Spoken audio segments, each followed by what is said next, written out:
I'll work on trying to get a hold of Tarot. So. All right. Thanks, pal. Yerp. All right, we're it's live. What I do. Yeah. I get a hold of people in really weird magical ways. That's gross. He's probably gonna come in like 20 minutes and be like, I thought it was 5:30 my time. Like he did that one time. Yeah. Even though we specified. Even though I specify. I don't know. He's but a We boy. even posted it in Penguin time. It's true, we did. We didn't. You know what though? You know why? Probably because we didn't post it in Moose Mountain time. Oh, yeah, you're right. You're right. Damn it! Damn it! It's hold on. It's now in a Moose Mountain time, which is just penis. Apparently. Yeah, it's penis time. Come on, we need all the help we can get. We're about to fight a dragon. Erard's about to burst into green flames. I promise it's okay. What the fuck? What the fuck? Oh, that's what? Aaron. Oh, Jesus Christ. I thought my dog got a hold of like a plastic bag or something. I'm so sorry. I was looking over my mic, so I thought I had muted it, but evidently not. I'll trade you some chips for some pizza. I went to grab a slice of pizza and all the toppings came off. I hate that. That is the worst. No, this is pineapple, chicken, or no, yeah. This is basically barbecue chicken pizza with pineapple and bacon.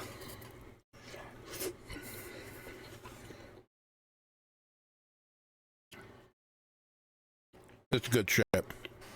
That's good shit. I just want you to know that I'm looking at you in disgust right now. I'm glad. I'm glad. Look upon That's how we all normally look at him. Yeah. Look upon me and judge. Judge, for I do not care. Oh, I'll judge you. Don't worry, I'm judging you.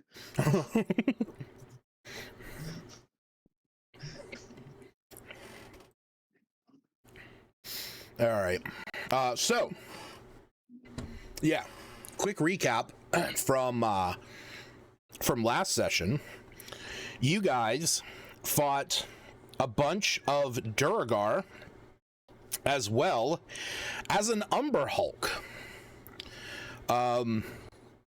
You decided to forego exploring the rest of the cavern where the Duragar were digging out with the aid of the Umber Hulk, and decided to kick down the doors leading into where the Great Forge was.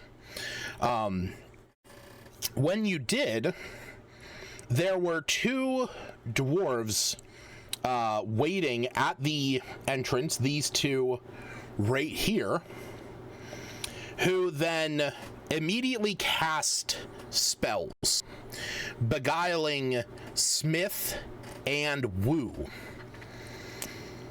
And I'm not gonna lie, this is gonna be a big fight. There's a lot of moving parts. I want to say that up front, because depending on how this fight may go, this very well could lead to a TPK. So, with that in mind, I need everyone to roll initiative. Yeah, and that one inspiration. We level up. What if we don't have our character sheet up? You should have your character sheet up by now. I'm new to this game. I'm sorry. You're new? Oh, I'm sorry. I forgot. How do I make a? I gotta roll a nat 20. How do I do that? Hey, lucky. I got something for you, Lucas. Yeah. You take luck of the far realms. The fuck? I'll give you a penis check. You see that? Okay, what is that a White Claw check? No, but that is. Nat 20 Nice. on the White Claw. Oh, no, wrong button. Advantage on your first attack. No, It was no, a nat no. 20 for the White It was Claw White check Claw. on initiative. Oh, so nat 20 for White Claw. Oh, I'm sorry to hear that. Initiative was a 13. Okay. Yeah, I think it's already... I don't want the advantage, but, you know, All right. fair's fair. I'm rolling for Ravenchuck. Was a 17. All right. Slegru got a 26. Okay. And Smith got a 20. Nice. All right. Ugh.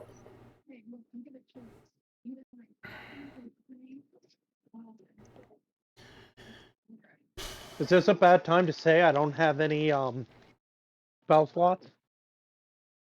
Sounds about right. Might be. Not like matters. I just use Eldritch Blast. The good warlock way. Shouldn't you have your spell slots? Or at least some of them? No. I used one to summon Fae and give Neoguri the upgrade. And I think I used the other one on Hellish Rebuke. Or, yeah.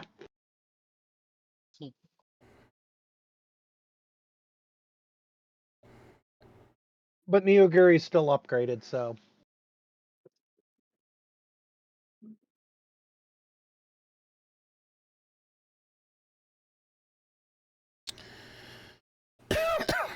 All right.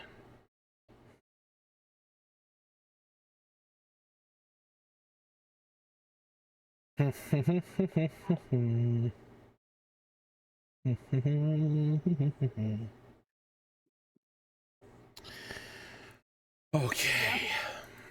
He said, yo. I think he's trying to get our attention. Who, me?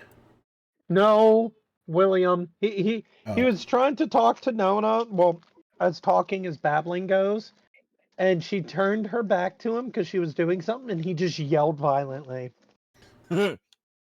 Smart. Yelling violently is the universal way of saying hey. Pretty much. Yeah, that's what I believe. That's why every time I go to work, I just yell violently. Ah!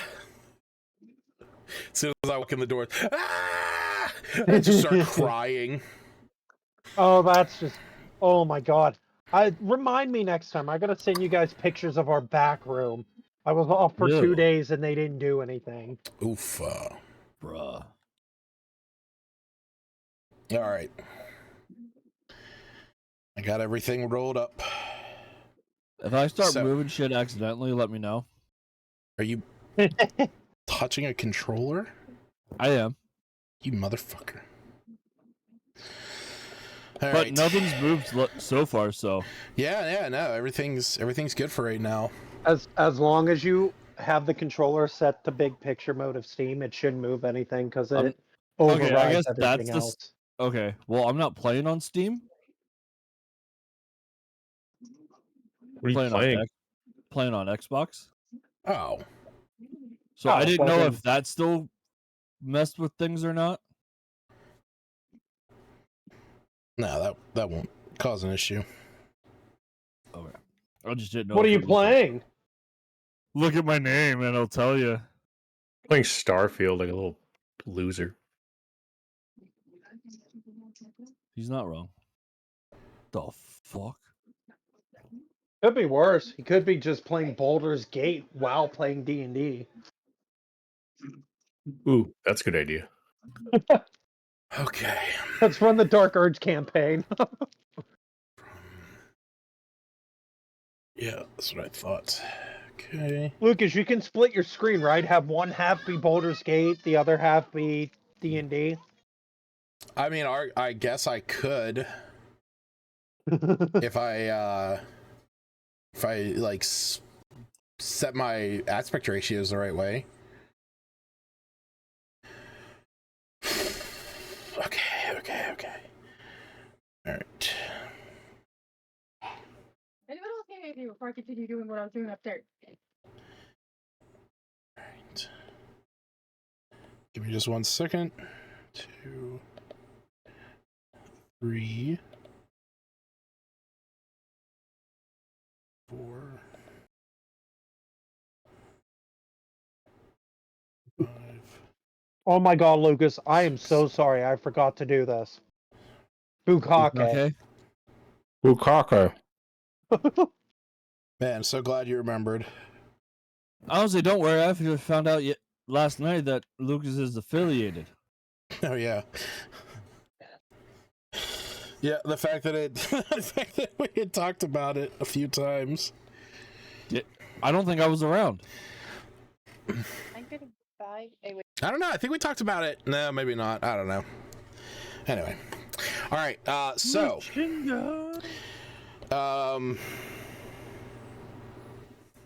Gotta hit start. So. Let me reiterate what happened the last time, or right before we ended last time. So, smoke fills this warm, as the doors are kicked open. Smoke fills this warm cavern, which has a ceiling that ranges from 40 foot high down to 20 foot high along the southern wall. The source of the smoke is a 10-foot tall stone forge shaped like a pyramid with its peak sheared off the top. Ripples of heat and flashes of firelight spew from the top of the forge, which emits a deep pulsating heartbeat. A 5-foot deep trough extends east from the forge with rows of black anvils on either side of the depression. Overlooking the forge are 4 20-foot tall guard towers with gray-skinned dwarves standing behind their low battlements. Stone stairs provide access to the top of the 2 towers nearest the forge. And I'm gonna, just for reference, I'm gonna move Smith in there so you guys can see what I'm referring to. Smith, don't be a hero. Actually, you know what? Since Groff. Put Groff in there. Hold on, let me stop initiative real fast. There we go. So you guys can see what I'm referring to. Yeah, wait, why is that one? The fuck? Oh, that's weird. That one's. Where's that dude at? There we go. Okay. So overlooking the forge are 4 20-foot tall guard towers with gray-skinned dwarves staying behind their low battlements. That is these to the north, and then the 2 to the east. Stone stairs provide access to the tops of the 2 towers nearest the forge on their north side. South of the forge is an enormous 5-foot tall iron platform fitted with cranes and clamps with short flights of iron stairs leading to the top of the platform. Surrounding it is a cleanup crew consisting of a female dwergar with a horn and numerous where are we at? With horn and numerous hulking bipeds, their white fur stained with soot. You recognize these as the creatures you guys fought back in the temple area as quaggoths. They are tossing scrap into a cylindrical container. In the 20-foot high ceiling above this bin is a wide rectangular hole that you guys recognize as the same shape and size, leading to the flight gate that you guys closed up top about 15 minutes prior to this. So, as you kick down the door, opening up this entrance, you see a number of dwarves standing here, with one wearing not only a crown of Chardolin, but also armor of Chardolin, standing next to a large construct, a huge construct in the shape of dragon made of Chardolin. As soon as you walked in, a a wave overtook Smith and Wu, causing the two of you to momentarily lose yourselves as you are currently beguiled by the two dwarves that were standing closest using their mind mastery abilities. I'm back. Welcome back. I All got right. an update. So, Tarrant will not be joining us today. oh, He lied to us. He got pushed into the water with his phone. oh, Jesus H. So he's at Walmart right now trying to get a new phone. Lovely. Yeah. So he was able to get into Messenger on his mom's phone and get a hold of me. Gotcha. Kids these days, man. Okay. Well, this is why I don't fuck around near pools. Okay. So I didn't say it was a pool.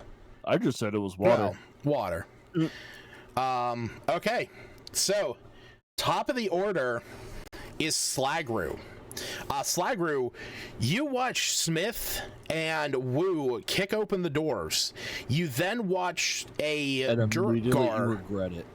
You then watched a Durgar who was standing there utter something in a language you don't understand, and you see Smith and Wu I imagine maybe like, shake their heads, or they kind of seem like frozen in their path as their hands are reaching for their weapons, but they have not had time to act yet.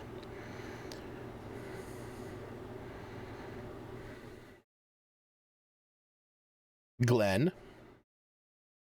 Yeah. I forgot to hit on was mute. Everything all right up there? No? I'm going to assume no. So I will say from where you're standing, you can see there is a Duragar over in the corner that has a ball of fire in its hand. oh shit. Ball of fire. Okay. Let's see what it looks like here then. I guess I'll try to use my rifle to hit G2 there. Okay. Did we already try shouting the code or whatever? The moment you guys kicked open the doors, that spell was hit at you, and you have not shouted the code phrase. Okay. I shout out the code phrase. You can. All right, I'm going to shout the code phrase. Cross my finger. What's the code phrase? What's the code phrase, Glenn?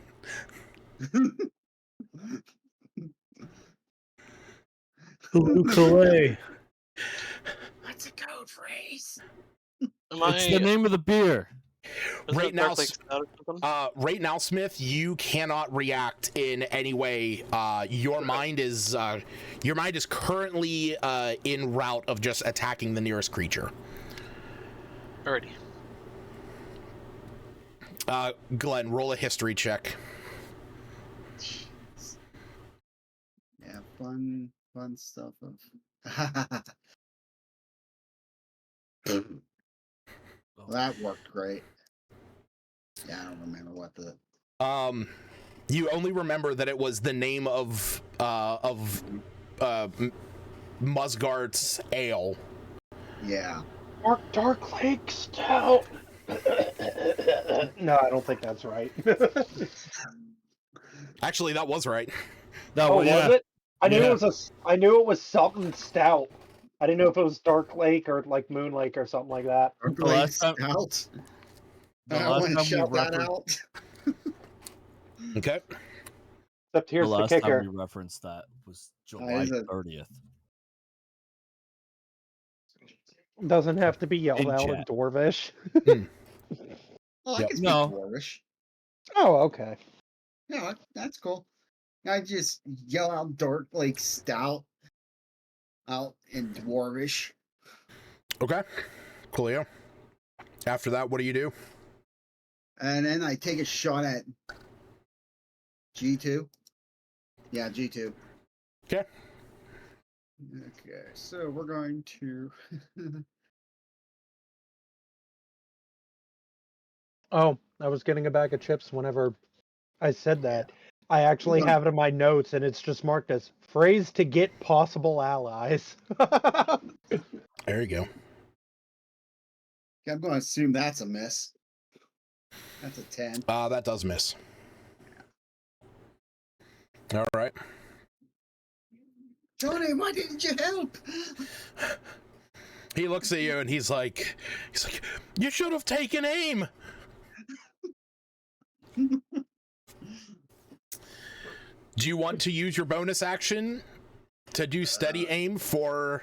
Yeah, do the steady aim thing for the next time. Okay. All right. Woo. Ooh, woo. I need you to do me a favor and roll a d6. 1 and 2 is going to be Smith. 3 and 4 is going to be Gerard. 5 and 6 is going to be Neogiri. All right, now I need you to make your attacks as you would normally do against Smith.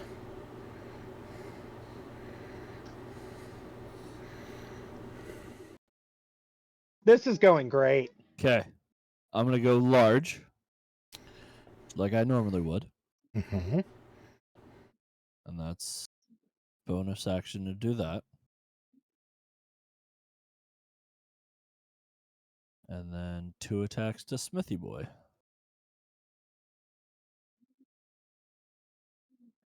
Yeah, whack him. Just gonna, you know what? Hold on. It's right there. Yeah, perfect. Smith, what's your AC? His AC is. Go ahead, Smith. 18. Okay. Did you say 18? Yeah. So I hit on both of them.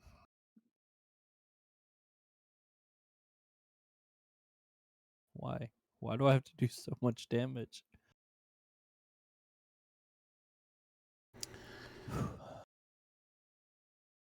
Okay. And then Smith needs to make a Chardolin save. All right, so Smith, you are going to take 23 points of damage. And then you need to make a Constitution saving throw. DC 13. You need to make that twice. Okay, you are not poisoned. All right. As soon as you swing, Woo, and you make contact with Smith, you suddenly come to, realizing what you did. Smith, I need you to do me a favor and roll a d4. 1 is going to be Beef Chuck. 2 is going to be Gerard. 3 is going to be... okay, so this is going after Beef Chuck.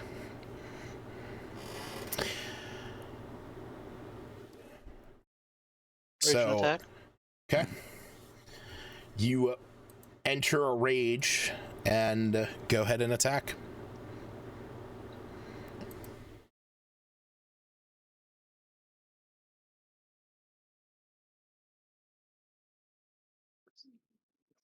Anyone want inspiration? Ooh, there you go. I have it. Best case scenario in this situation. The 18 hits, though.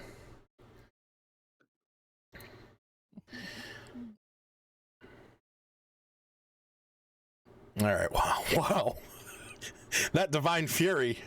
Damn. I ain't got nothing to help with that.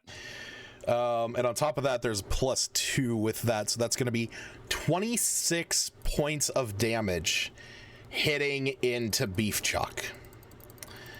Yeah, so Smith, yeah, so the way this plays out, Sliger, you take aim at the one Duragar, and then all of a sudden, Woo hears this voice in his head compelling him to turn and strike the Goliath. And then Smith, as this as these blades dig across you, you hear a voice in your head that says, "Attack the snake."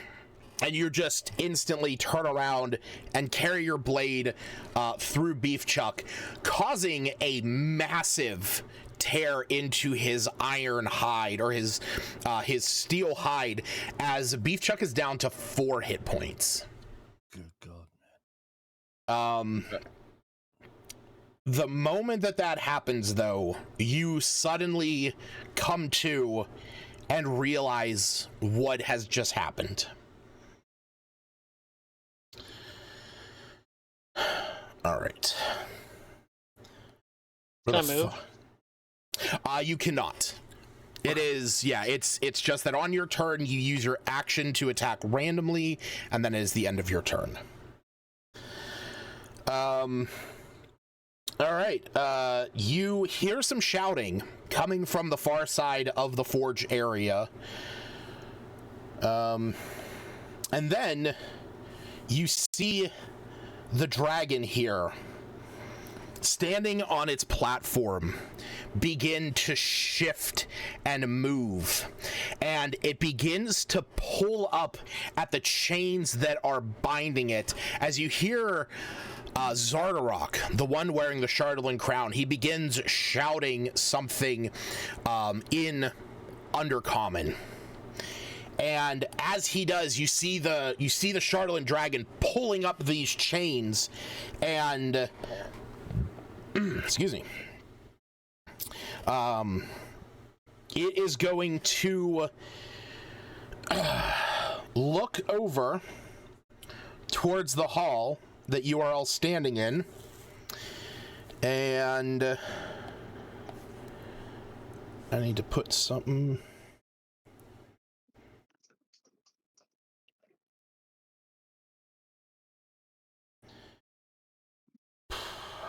Well, no. That is gonna be trouble for a lot of you. All right. Is this a save or is this a roll? This is going to be a saving throw.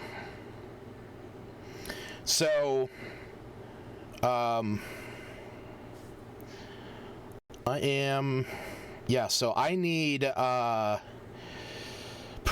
need Woo, Smith, Gerard, Ravenchuck and Beefchuck, Groff, and Albot to make dexterity saving throws. I got advantage since I can see it, right? You do have advantage because you can see it. I'm gonna use my inspiration to reroll that. Never mind. Both of them failed. Is this a magically created plant? This is not. Damn. All right, I Albot. got pee. Where are you at? Does this have being poisoned? He also has a No. +1. This is not being poisoned.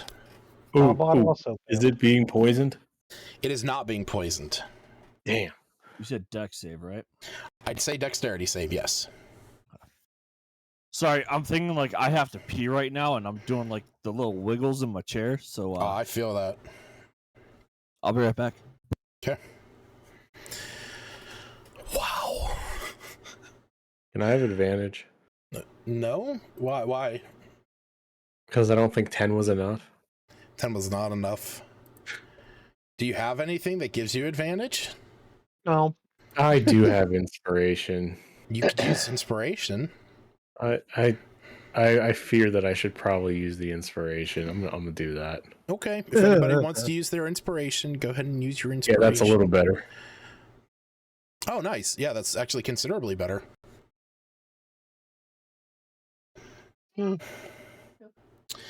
Alrighty then. So, you watch as this Shardolin dragon, as it pulls those chains up. You see them kind of whip around carelessly as you watch the Durgar with the Charlatan crown shout something in Undercommon, and the dragon turns its head. It has this very kind of mechanical sound to it, as it's this like clunk, clunk, clunk, clunk, clunk, as each of the plates of its neck turns and kind of sets into position. You see its eyes begin to glow as an internal energy source within it, at this like glowing yellow radiant energy begins to get brighter and brighter in its stomach, and then you see that light carries up through its neck as it prepares it out its mouth. I should have made this line yellow, and I just realized that. So there we go. Make it a little more appropriate. As it then shoots a beam of radiant light from its mouth. Groff, Wu, and Smith, you three take 13 points of damage. The rest of you take 26, and this is radiant. I use Misty Escape. You can use Misty Escape. I teleport here, now I'm invisible. And Albot's dead. Or, well, decommissioned, as many fixed him, but yeah. How many stones endurance? All right. Stone's endurance to take some of that off. Okay, now we're going to fantasy. First search on. All So right. 2. And I have to account for Ravenchuck, which he is going to take the full brunt. As this carries over, you see Beef Chuck get hit by this as his steel almost melts from it, and you see what is left there is just a pile of metal and kind of arcano-mechanical components. Aw. How much damage do I take? 20, or no, you take 13. Okay. I even refreshed my page. I'm like, maybe Lucas, adjusted my damage for me. Yeah. No. Not at all. Nope. All right, and I need to account for these guys because this damage does not discriminate. As you see, the two Dwergar that cast that mind mastery, they are hit in the back by this, as well as these oh wait, shit, he was supposed to be there, as well as these Quagoth are likewise hit by that. All right, at that point you see that the dragon begins to fly and starts to take flight up that channel that you guys closed the roof off to before. As he's further than 30 feet now, right? Oh, considerably. He has a 90-foot flying speed. So. All I can imagine is we hear a thump, just a very distant clink of metal hitting a wall. All right. So, question. Yes. Was that a concentration spell that they had on Smith? No. Oh, yeah. So the only reason why I did it the way we did it is because it would have made things a little bit more... it would have made things a little more difficult for me to manage, so... No, that's fine. It's just one of those things that, I didn't know if it was a concentration. I would be like, hey, they have to make their saves. Nope. So that was it. The way that it will work going forward is that you use your reaction. So if they use that on you, you then use your reaction to attack the nearest random creature. It's just because I did that right at the end of the session, I was just making my life easier. That's fair. All right, so these cinnamon sugar home style pretzels are actually pretty good. Nice. Where's he? Okay. So, you see one of the Dwergar moves back behind the large platform and is going to cast the spell Sacred Flame on Wu. Wu, I need you to make a dex save. Is this against being poisoned? No. I want to reroll. Why? Because it's a dex save. Do you have advantage on dex saves? Inspiration. Oh, sure. Yeah, be my guest.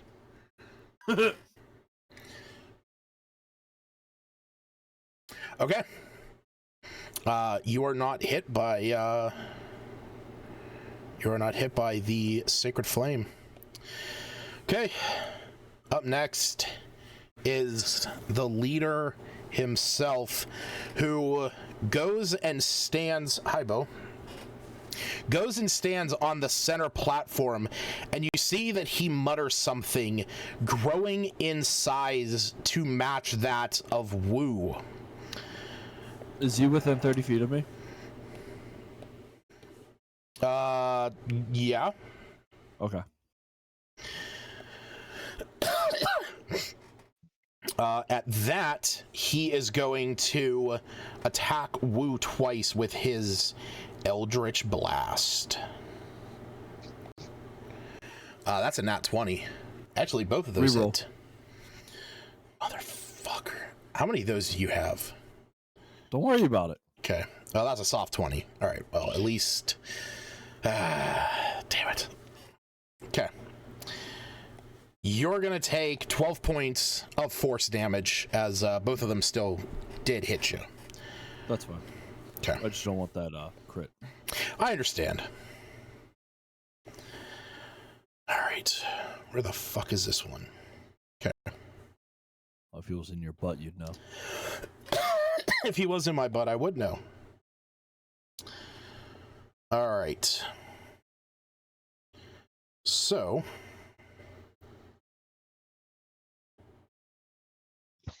this one is going to move up to there, and it's going to attack Wu with his poison dagger.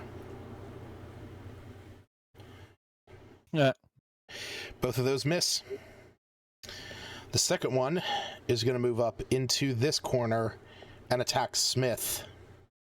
With or without? Okay. Yep.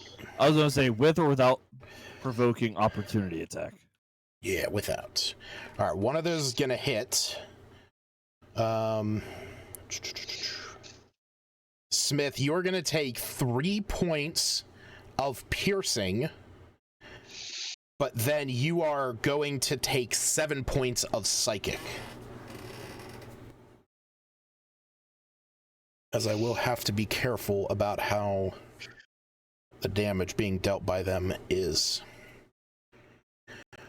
All right. God damn it, Tarrant. What? Just the fact that he's not here.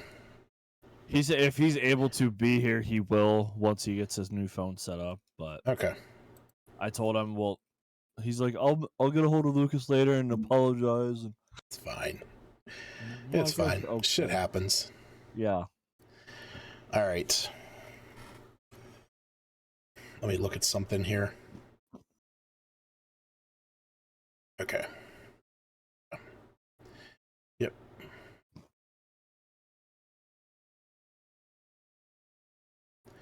So, our boy is going to use Cure Wounds on himself. Because I'm not going to lie, Ravenchuck took a lot of damage from that. That is an action. I don't think he has a bonus action, because his bonus action will have to be getting his boy up next time. All right.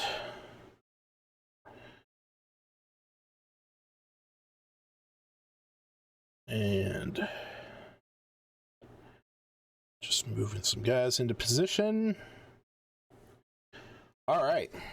Where the fuck is this one? Oh, there you are. You guys see one of the dwarves from before moves up behind you, who is allied with you guys. Slagru.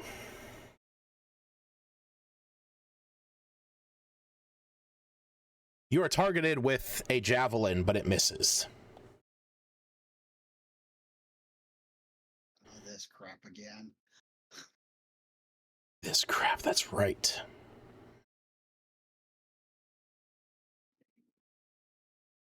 Oh wait, they got a slower walking speed. All right. Groff. Yeah, short. You can hear commotion going on inside. There is a Duragar directly in front of Smith, and you can now see standing up at the two windows off to your east are the two Duragar that were shooting out at you from before. There's also a friendly one who has just moved up into position.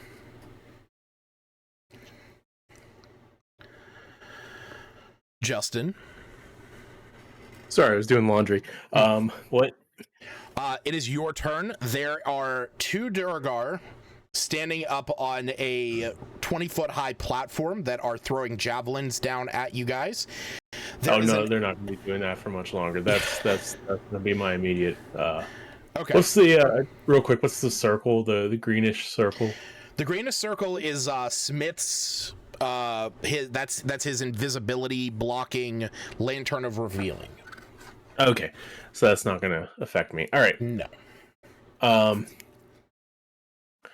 Let's just back up a little bit to get a better view of them. I can see them like unobstructed, right? Oh yeah, yeah. They're both standing up, ready to attack now. All right. So we'll start with U5. First attack gonna be a 19 to hit. That hits.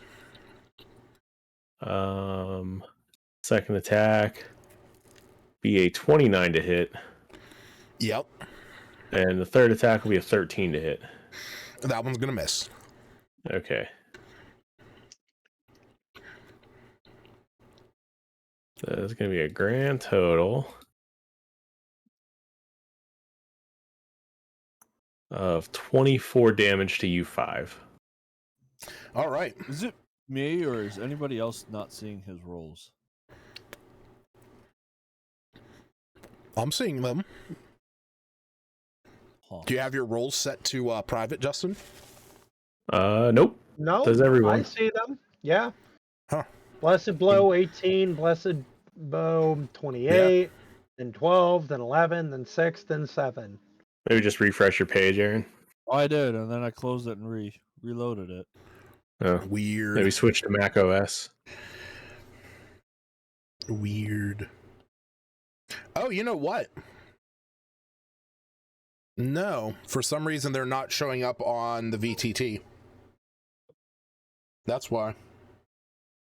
Because I know you look at the VTT for the rolls, don't you? Me, yeah. Yeah, that's why. Oh, that's weird. Hold on. Let me just double check something. No, that's right. Let me reload this. Yeah. Don't know why. Should have connected, but should be all good now. Yeah, I have it on a different screen, and I'm like, Yeah. it's like I saw it on that, but I didn't see it pull up on the web client, so that's why I was like, Understandable. All right. So you can hear a bit of commotion on the on the eastern side of this place, but you don't see much going on. You can see some of the Quagoth moving into position. One of them running up to Wu and attacking. Neither one of those hitting. Or no, actually, one of those does hit. I was gonna say anything. Take 9 points of slashing. For some reason, I got yours and Smith's AC mixed up in my head. It's all good. All right. And now I do want to say, so that you guys don't lose hope, there are friendly Duragar in here. Unfortunately, I see one. there's two behind you. Yeah, but that's not the room I'm in. Oh, true. Yeah, you should see a few. But Slagru, what is your AC? 17. Hi, Bo. All right, Slagru, one of them tries to hit you, but misses again. Now we're down to the one that was holding a flame moments ago, as it is going to release that high bow. It's a nice bow. Gonna throw that at Smith, and that misses. All right. Moving around the platform.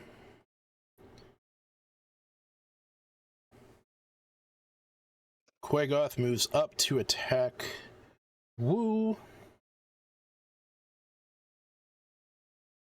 6 points of damage, Woo.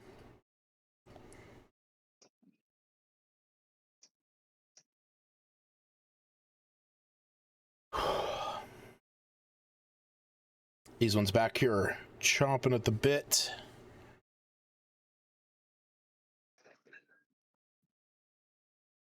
Can't climb that.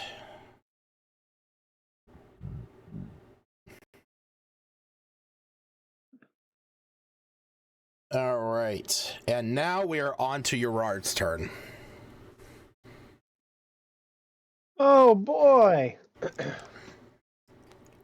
Well, Urard. guess first things first. Just as it's now my turn, so I regain all my fun stuff, and by fun stuff I just mean I'm gonna go ahead and trigger Calyrax's Retribution. So now I'm just gonna glow in green flame. Okay. And I'm gonna try blasting U5 with Eldritch Blast. I was about to be like, what did I do to you? Oh shit, I'm realized. sorry. I forgot to deal him the damage. I'm sorry. Groff killed him. My apologies. Oh, I forgot to okay, narrate that. I'm so sorry. then I'll blast U6. Okay. I demand advantage the rest of the battle for this catastrophe of errors. I'll give you a +1 on your next attack. Bullshit. Okay. I demand. Javelin. I'll blast U6 then. That's a good point. Wait. What? Or no, that was at the. Oh, That well, was I mean, before it doesn't matter Groff's because it turn. missed me anyway. But who attacked? You haven't attacked by, That was by a before dead Groff's man by turn. the javelin. No. He attacked you before Groff killed him. It was U6 that attacked you after Groff had killed U5. I'm gonna blast you. I think he's just trying to cover his ass. That's a 14 to hit with the first one. That is going to miss. All right, second Eldritch Blast is a 15. That is going to hit. Hell yeah. All right, that does 6 fire damage. All right. And now, Neoguri. Is there room for him to hit G2 between Smith and Wu? There is, just because of how Wu is positioned. I just don't have any other way of positioning him. No. You stay right where you were, you son of a bitch. There. All right. Let's see. We're going to do his multi-attack with his short sword. Just going to read short sword melee, spell attack modifier to hit, so that's +7 to hit. Yep, you can just you can just roll you your got Eldritch Blast in the future. Okay, that works. He got That he got hits. 15 on the first one. Second one's a 24. Okay. Yeah, both hit. Roll the damage. All right. 2d6 1d6 plus 3 plus the spell's level and piercing damage plus 1d6 force. In total, you are going to be rolling you're going to be rolling 4d6 plus 14. Okay. That's 24. 24 damage then.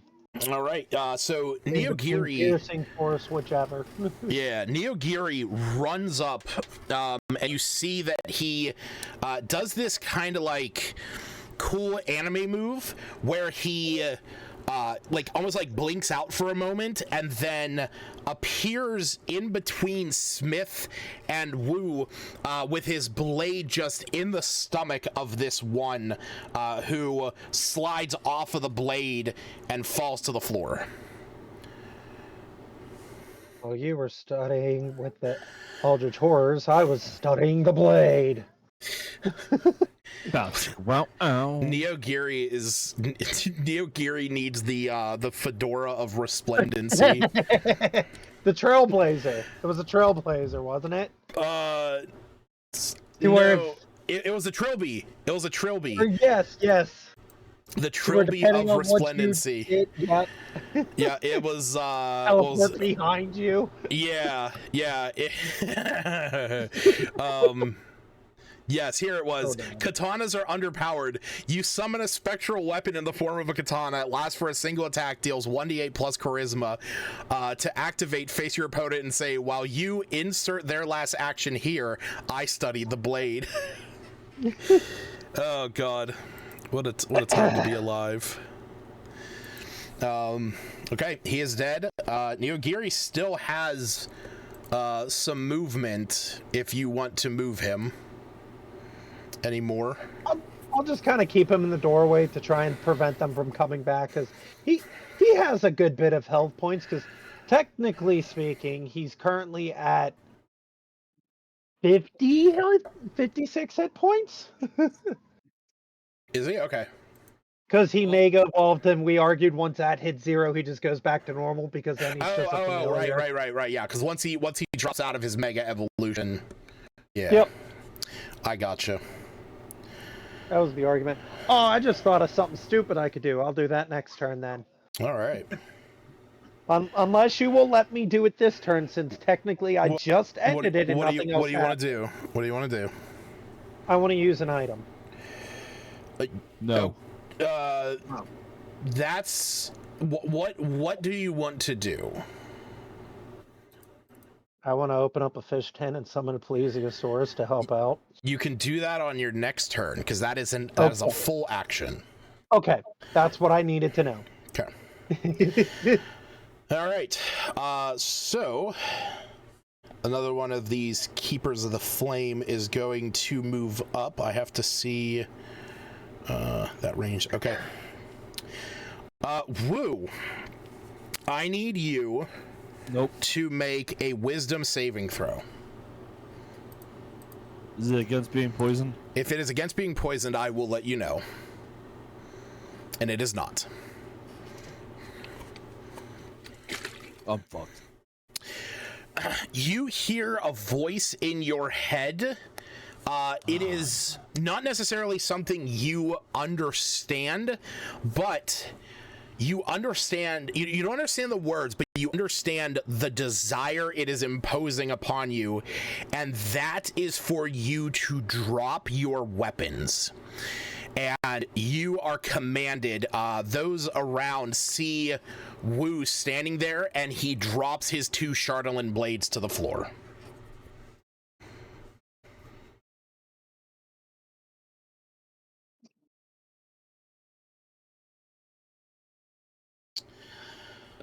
Right.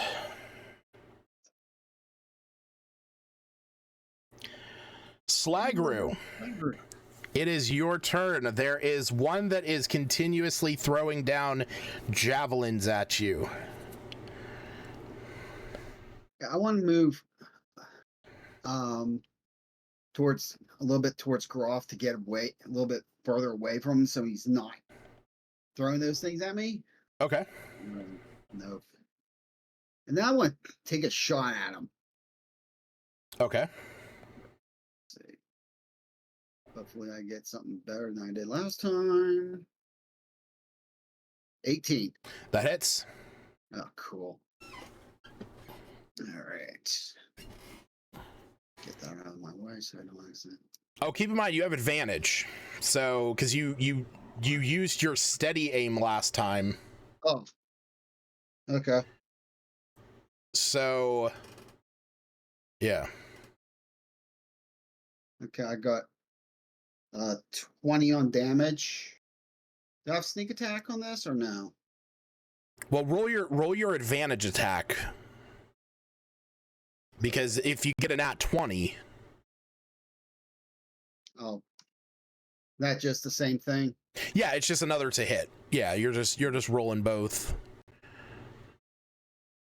Okay. So, yes, because you had advantage, you will get your sneak attack. Okay, cool. So okay. You want me to re-roll the damage? No. We'll stick with your normal damage. Just roll your sneak damage. 20, and sneak attack 20 plus 13. 33. 33. All right. So you shuffle back and you take aim and blast a hole through this one. As you see the laser, as he's trying to duck down when he sees you move and then take aim, he's trying to duck down behind the wall, but you clip him right in the center of the head. All right. Holy shit. Okay. Woo. Woo. It is your turn. Woo's a little upset at the moment. I'm sure. Action to pick up weapons or no? I will let you do it as a bonus action. Or an action if you want to use an action. No. Okay.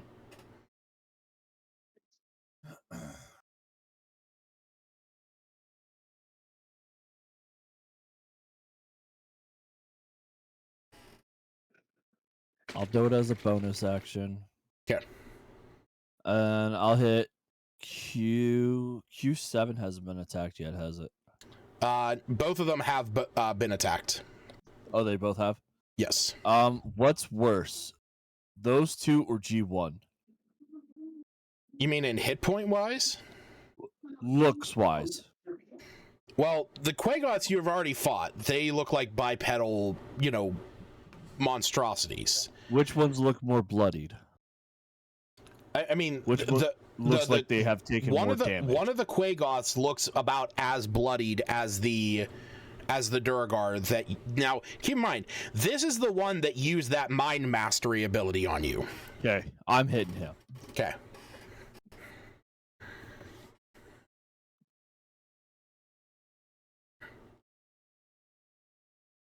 Both of those hit.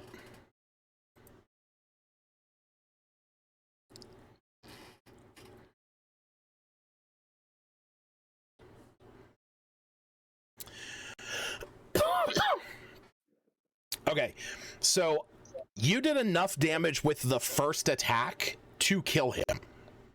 And then whatever the remainder with cleave would go into Q5. Okay. And then your second attack was enough to hit Q5. So we can claim that 9 damage goes to him. And then the leftover from the There is no leftover. Okay, so that was just enough to kill him. No. I already accounted for the 2 points that was already carryover on the first attack. Okay, okay. Gotcha. Yep. That's what I was trying to ask. Mm-hmm. Did you want to move? No, but let's go with an action surge. Okay. So 2 more attacks. Those will be to Q5 and then to Q7. Okay. Roll your first one. Okay, that misses. I'll take my inspiration for it, though. Okay, inspiration.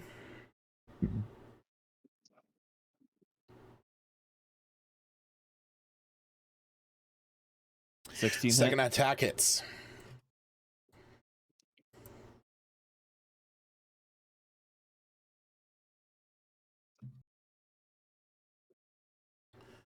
mistake. Okay. 11, and there is enough to carry over a few hit points into the other one. Alright.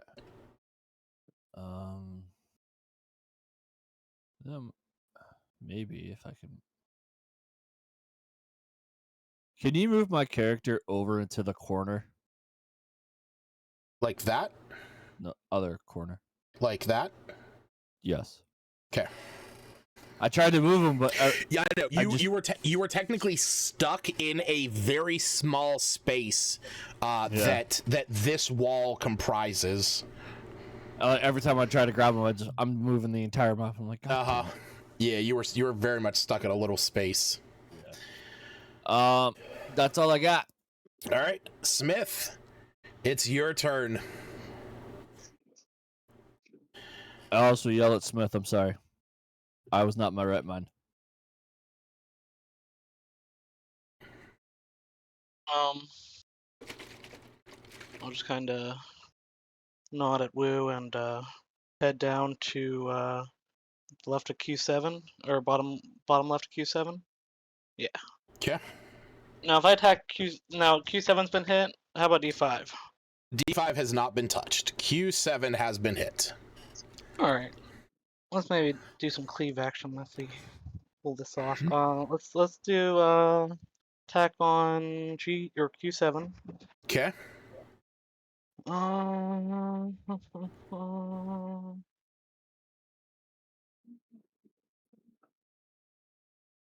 gonna use inspiration on that. Okay. I'm assuming 14 doesn't hit. 14 does hit. Oh, damn, nice. Yeah. Then 23. So let's Okay. do. I'm gonna re-roll that. Hold on. Okay.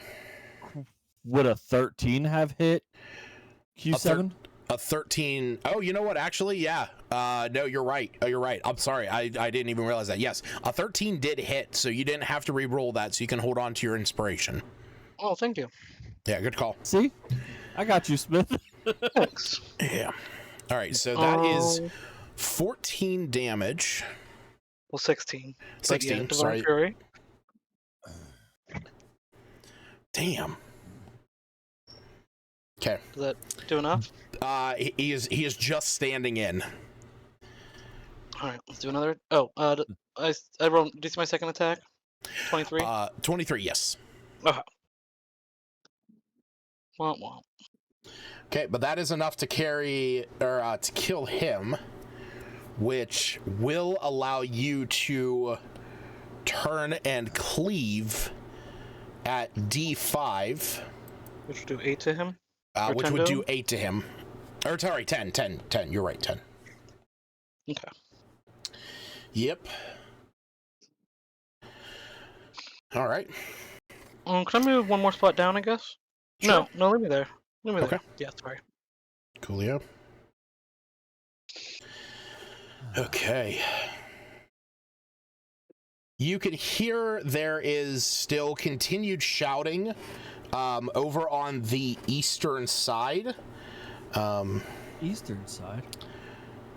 Yeah, over through the forge itself.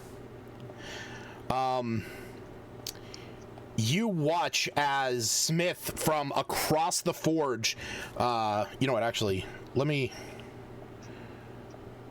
turn this up, because down here you guys would have a ton of light. From across the forge, you can see there are Duragar standing at those guard stations, and one of them chucks a javelin over towards you. It is going to be made with disadvantage. Oh shit, that was very close to hitting you. A moment later, you hear from that rectangular shaft leading north. You see there is this gust of wind that comes down from it.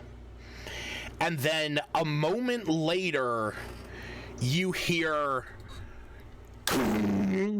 as the sound of something hitting metal.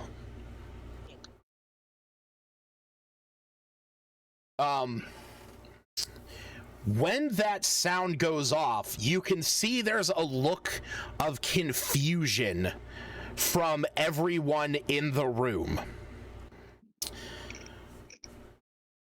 One of the Quagoths is going to come up and attack Smith now. That's a 22 and a 19.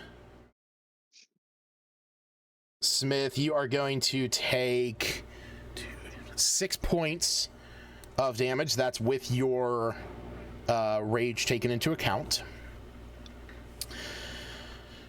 You see one of the Dwergar climbs up onto the platform.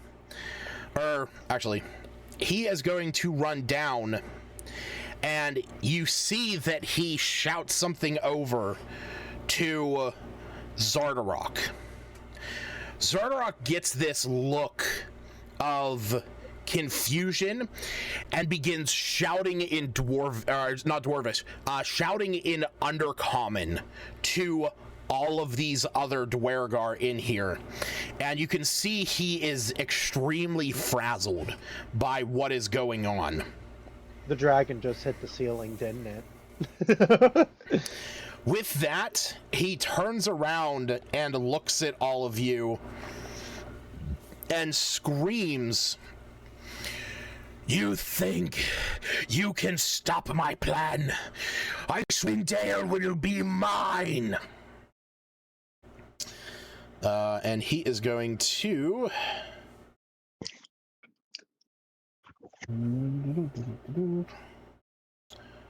Yeah. He is going to run forward and punch Woo. I don't know why I thought you were going to say he just runs forward and punts Neogiri.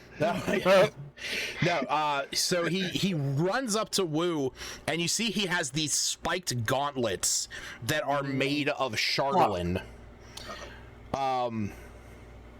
Woo. I was going to use my defensive thing, but... Oh. Woo, you are going to take 8 points of piercing damage, and then you are going to take 3 points of poison, because you are resistant to poison. All right. No. Oh, you son of a bitch. You think Smith would ever forget that? Good. That hits.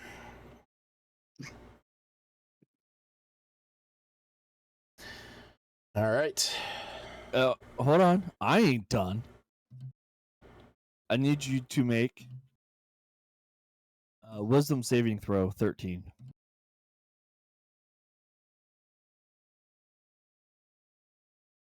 Wisdom saving throw 13.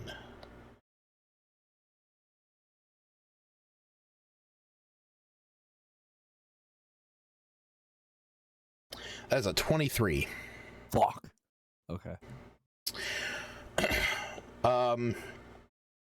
Trying to get you to charm you. Oh, I figured as much. I figured your stone rune would come into play. Smith, I need you to make a con save. DC 16. Ooh, nice. Is that the same thing he was trying to do from before? No. Oh, okay. But Smith, you are going to take 3 poison damage. As you punch him, as you swing at him, bits and pieces of Chardolin fly off and hit you. Giving you a bit of a poison. Okay. Oh no, I'll tell he's you what, more machine than man. As much as I love the effect, it's always sometimes like a pain in the ass to like explain thematically and narratively how it works. Of like, when a creature hits you with a melee attack, they must make this save or take X amount poison damage, X amount on a successful save. Because it's like, I know Smith's swinging with his axe, so Like, is it like it's not him physically touching it, but it still is the effect. Okay, so you see there's another chuck of a javelin from across the forge. This one again going towards Smith, that misses. And then you see that at this point it is now Ravenchuck. Ravenchuck is going to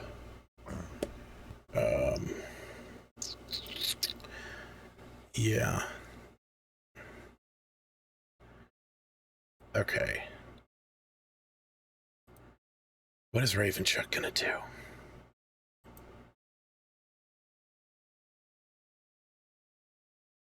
Ravenchuck fell in the water. Now he's got to go get a new phone. Yeah.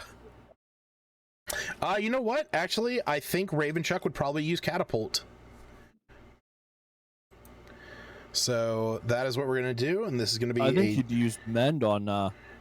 Mending Beefcha. takes a minute. Believe me, I already thought about that. Yeah, that was something I had taken into consideration. I'm gonna say that he's launching one of his pitons.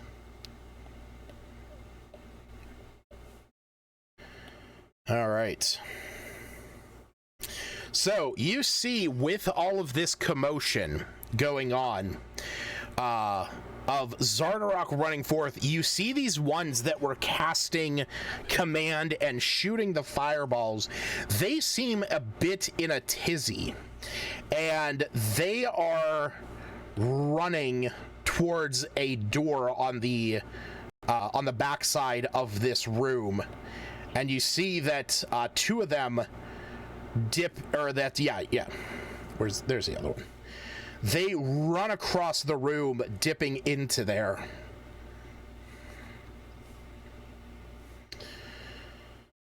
All right. There is your allied Dwergar. He's going to throw a javelin at the big guy and misses.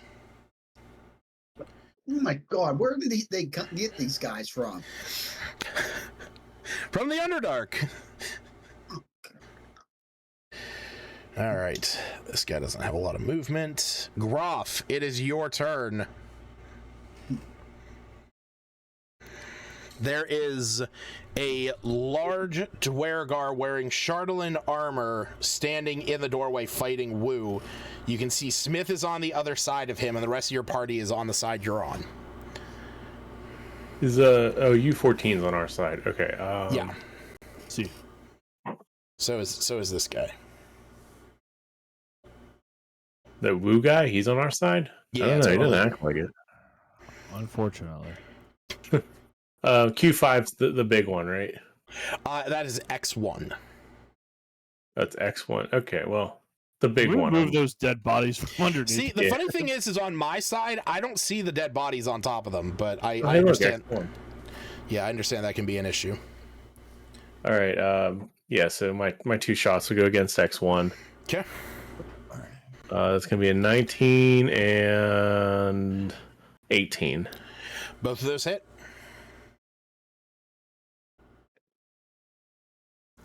Total of 18 damage. Okay. I'm starting to feel like if we had some background music, we should have it should be like the Mountain King or something. Oh god, yeah. It's actually just Tenacious D, the metal on repeat. Yeah. All right. Anything else? Whatever. I think that's it for me. Okay. Up next is your. There we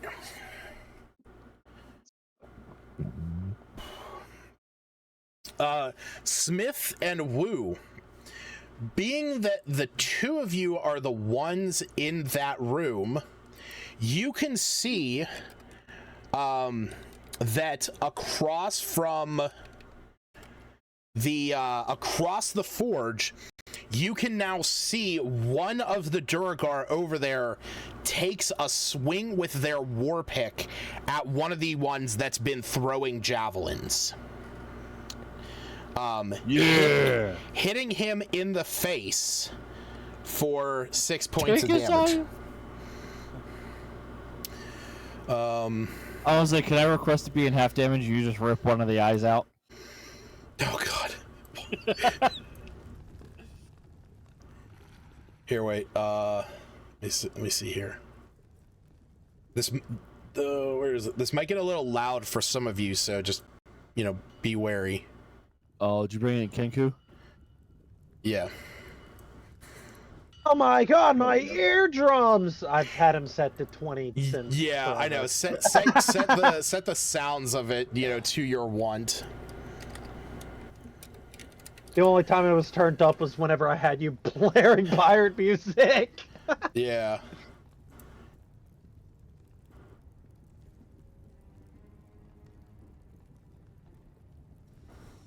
Yeah, it's just sometimes iffy. No, I just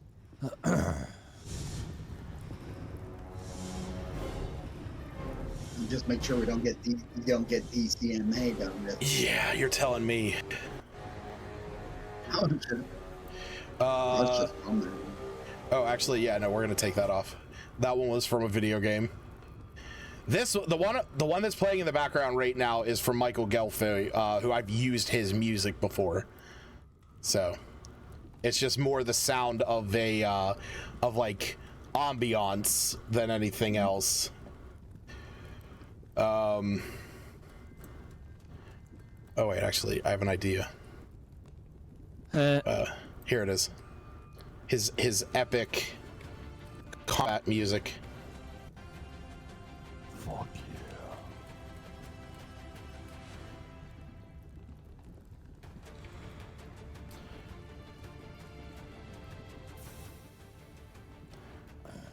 All right. So. Oh, damn. Like I said, you watch one of the Duragar swing at the other one, hitting him in the face with his warhammer.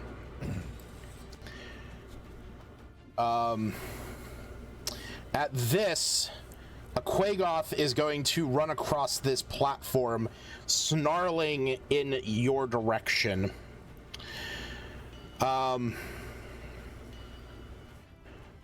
Moment later, you see another Duragar take his chance and swing at one of the Duragar next to him, but misses. As they scream out in a way that you all understand it in common, you hear for the Mosgard.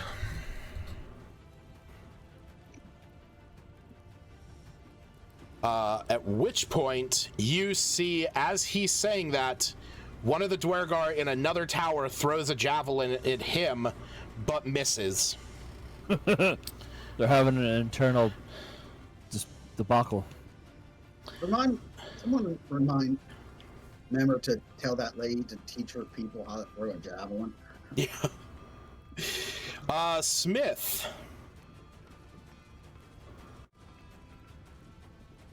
Never mind.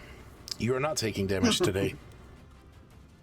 But you do see that this one, after it tries to use inflict wounds, is going to run down and around this platform. And get mollywopped. Nope, because Smith used his reaction with Sentinel.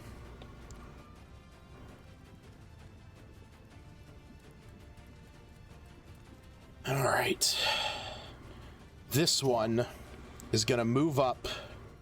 Oh, there we go. Right there.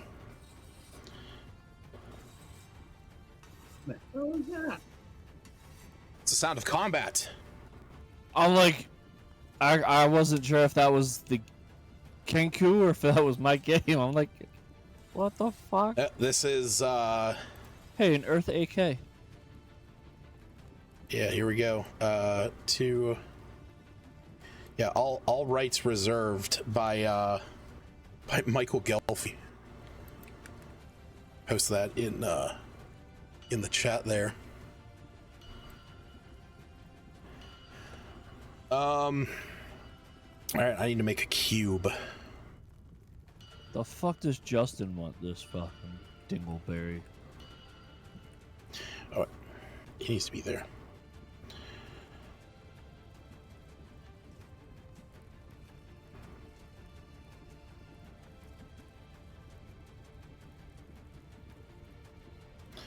Okay.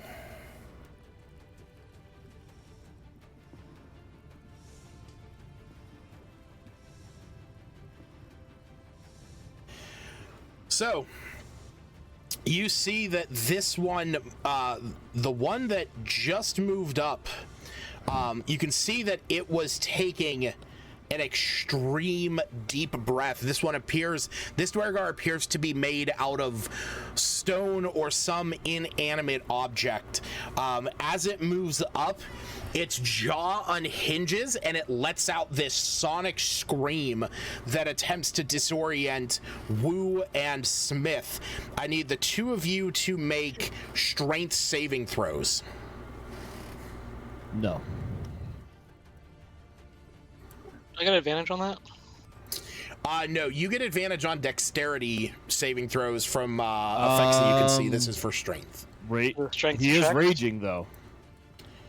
Pretty sure raging, he gets... Yeah, you get advantage on strength checks and saving throws. Oh, yeah. I'm sorry. Yes, then you would. Okay. Yeah.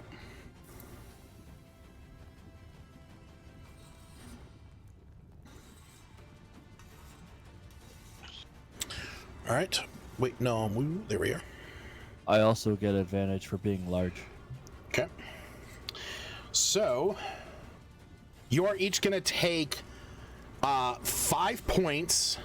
Well, Smith would actually take 2. But Wu, you're going to take 5 points of thunder damage. Smith, you're going to take 2, and you're not knocked prone.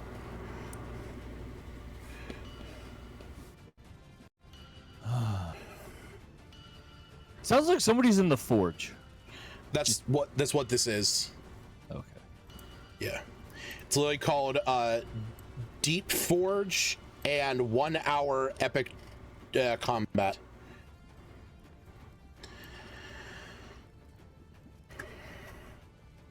All right.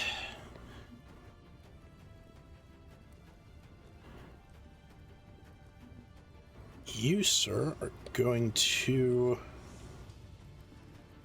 grow. Nope, actually not yet.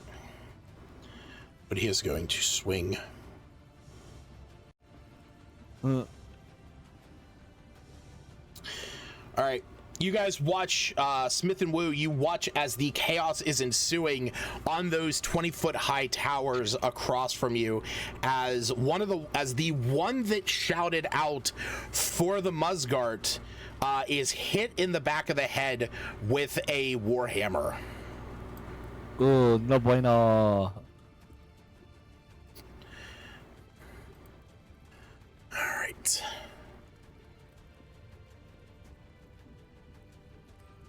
Okay. Wu, you're gonna get an opportunity attack. Actually, no, you're not. No, yeah. What? No, you will. I'll give you one.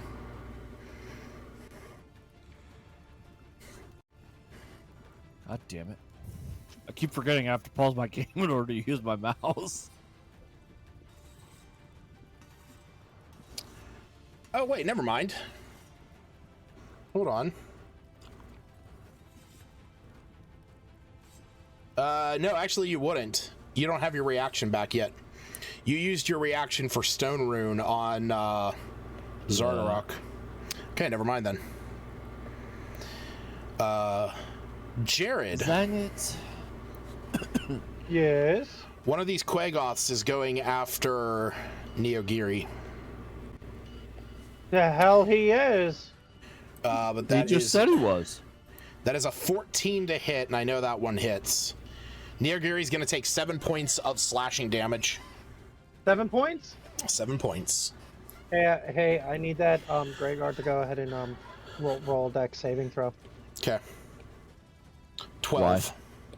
Because he has the ability to cast Hellish Rebuke through his companions. Hell yeah, I do. The Flames of Calyrax. Yep. Aw, how cute. He gets All that. right. He fails. Yes, he does. 25 fire damage as he erupts into green flames. All right, you see green flames erupt around this Quagoth, singeing his fur, causing him to now be bloodied in one hit.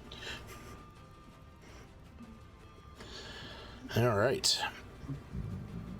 How dare you touch my Tanuki?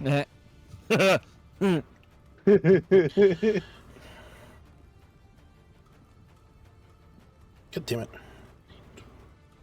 Yeah. I swear I haven't been drinking. Much. He had one at breakfast this morning.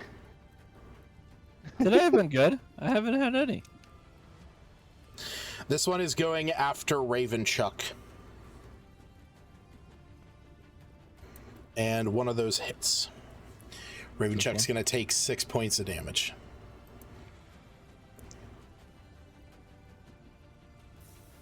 The fight continues on the inside.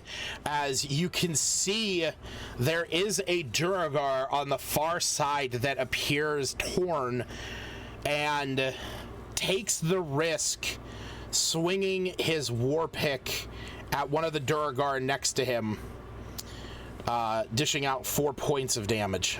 And killing him. Definitely Forgot not. the words "and killing him." Definitely not. At least he hit him. Oh, damn it, Lucas. You're supposed to play along. What an asshole, am I right? I I know. know. What a fucking prick. Fat bastard. Okay, but you do see one of your allied Dwergar runs up in front of Ravenchuck, taking a swing at the Quagoth. Missing How many it, though. Quagoths are there? There's 1, 2, 3, 4, 5. 5. Because there were 7 to start with. No, I mean above, Oh, there's 2 of them there. There's number 4 and number 6. who's B1?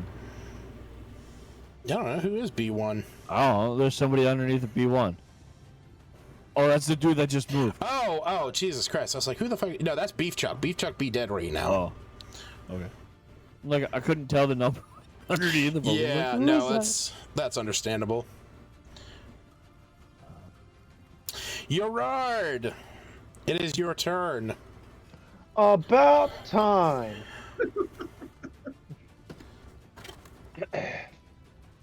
Okay. Now, I know we argued that it summons the same Plesiosaurus. Or it can send him back. Are we still doing that to where if he hits 0 HP, he just gets sent back, he doesn't actually die? Sure, but I will say there is a wait period that you will have to manage before you can summon him again. If he does hit 0 HP? Yes. Okay, because I know originally we said it was like once per long rest. Yeah, But I'm okay with that. Yeah. I'm okay with like that's only rigging it to that's where only if if he he- drops to 0. Every other time Yeah. you've just sent him back. yeah. So if he drops to 0, I'm okay with arguing that it's 1d4 like days.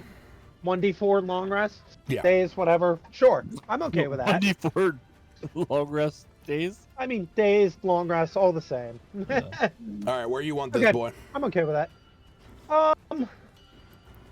You know what? Just gotta put him here. This is the only spot I can kind of see. Yeah! Yeah, Lapras! Okay. All right, time to scroll all the way down to my summoned. Does he actually have a name? I don't remember. He does. I don't remember. His name is Larry Prussis. Ugh. I love it.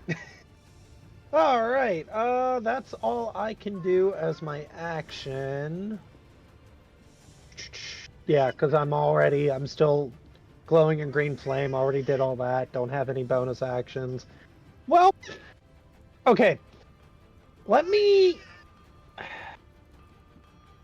Let me ask you something real fast, Lucas. Sure. I know he's not my familiar anymore, but if I forge an elemental weapon and give it to Neoguri, would he be able to use the short sword and the elemental weapon since he gets multi-attack and use one and the other? If not, I am perfectly fine with that. Or just argue that he uses the elemental weapon instead of the short sword, but still gets the multi-attack. I would allow it to be that his short sword is replaced if you want to replace the damage type. Okay, So like if you wanted instead to of give him acid, cold, or fire or something like that, you could replace it, but it's not going to give him an additional attack. Okay. So like do the elemental weapon, and instead of the force damage, he'll just gain whatever the element Sure. it Yeah. was. Yeah. Okay. The only reason being is I just want his blade to start glowing with the green flames from Calyrax's Retribution. Oh, okay, that's fine. Yeah. And do the fire damage instead of the 1d6 force. I'm cool with that just happening. Okay. Works for me then. Yeah. Because your stuff with Calyrex, your Calyrex Retribution can extend to other creatures. So we can say that it's just essentially causing his weapon to deal fire instead of force. I'm okay with that. Okay. I'm fine with that then. All right. And then in that case, I'm going to have him slash at Q6 who tried taking a hit on him. Okay. Or did hit him. Yeah. All right. First one is a 24 to hit. Okay. A hit. Second one is, a 9 to hit. Nope. So I only get 2d6 plus the spell's level and piercing damage. All right. So 17. that's 10. Yep. So we can argue plus the 3 or whatever. So yeah, 17. We can argue the 6. The first dice was the piercing. The second one was the force, or however you want to do it, or the fire. I'm cool with that. Not like I think it matters, but actually, it would matter if it's one specific type of damage, but fire is not that. Okay. So.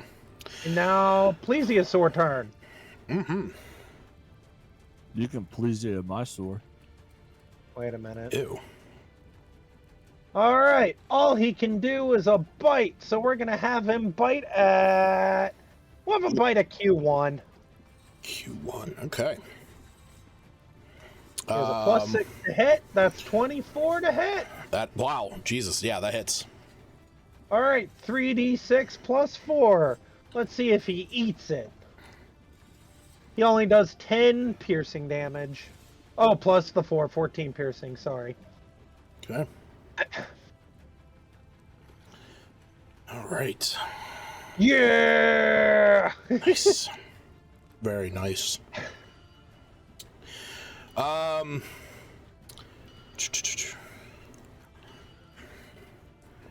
Smith, I need you to make a wisdom save.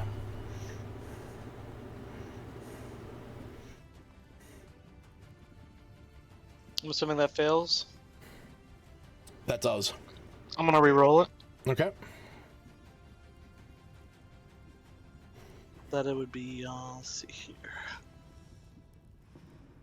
16? Damn it. Okay. That's part of my fanatical focus, by the way. Oh, that was a barbarian thing. Yeah. Damn you. Oh, look at that. Interesting. Once per rage. Huh. Huh.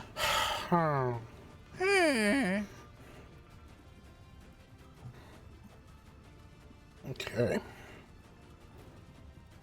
Oh, hey, Justin's back. I see that. I forgot he was gone.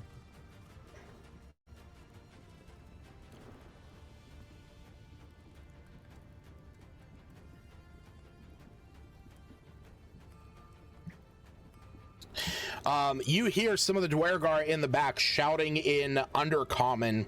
You see this one that appears to be a Durgar in some suit of like mechanical armor go up to that tower where one has just turned large and is going to take some hits at the Durgar one of the Durgars that attacked the other one of your allies. Oh no.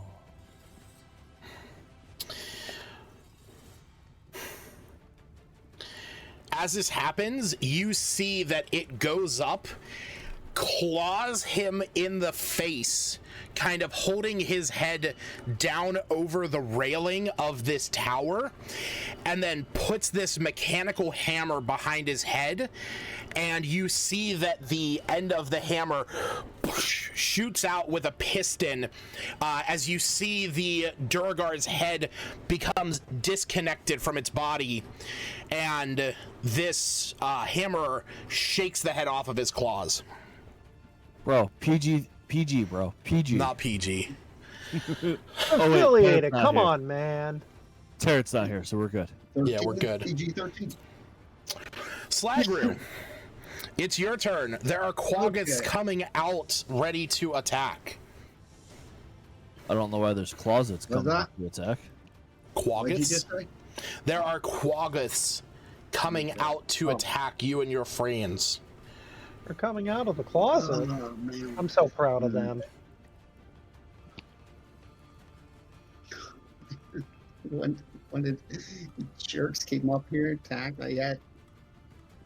Alright, I'm going to one run. Yeah, I'll just take a run. Take your time, I gotta pee.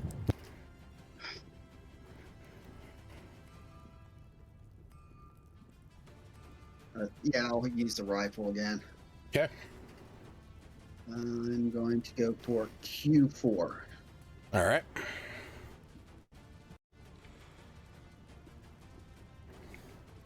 That would miss, but you can. That's just my I got inspiration here. Well, no. Keep in mind, you can use your bonus action before you attack to take steady aim. It just means that you can't move anymore on that turn. So it gives you advantage on your attack. Okay, we'll do that then. Okay. So your bonus action would have been steady aim. That was your first attack. So roll again. This will be with advantage, or this will be your second roll with the advantage. Oh, jeez. There you go. And so now not only are you going to get the hit, but you're also going to get your sneak damage. Oh, brother. Okay.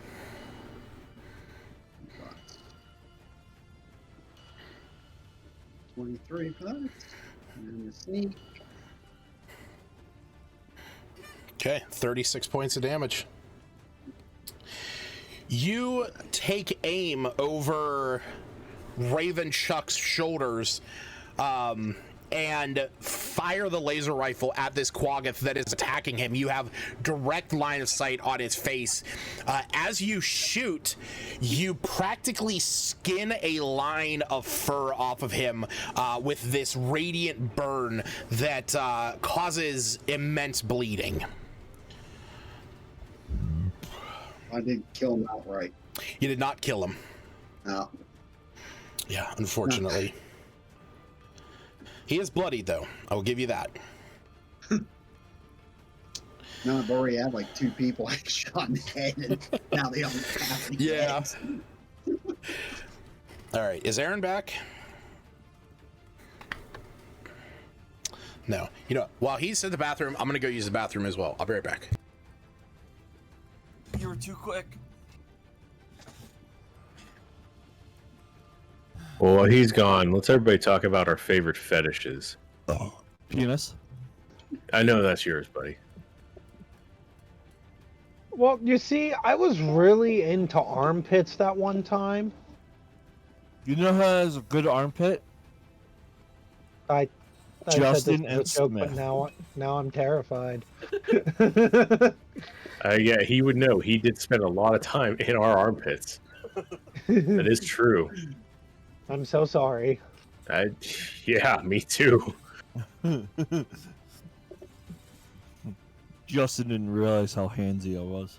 No wonder it didn't work out between you and Jared's sister. You kept feeling our armpits. Straight up.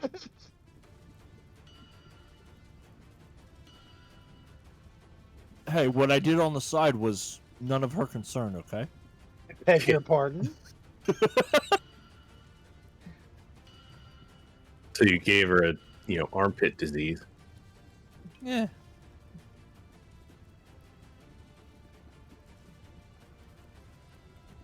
Can you contract herpes in the armpit? Hey, Alexa!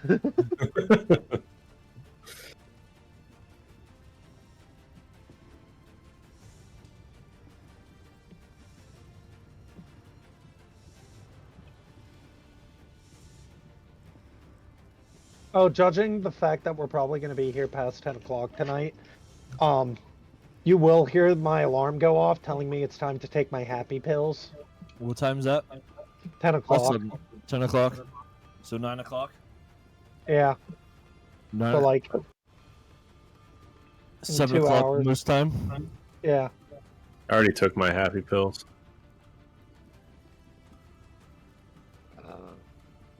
Bless you.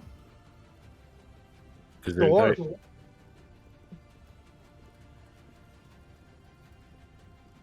we get a Hail Satan in the chat?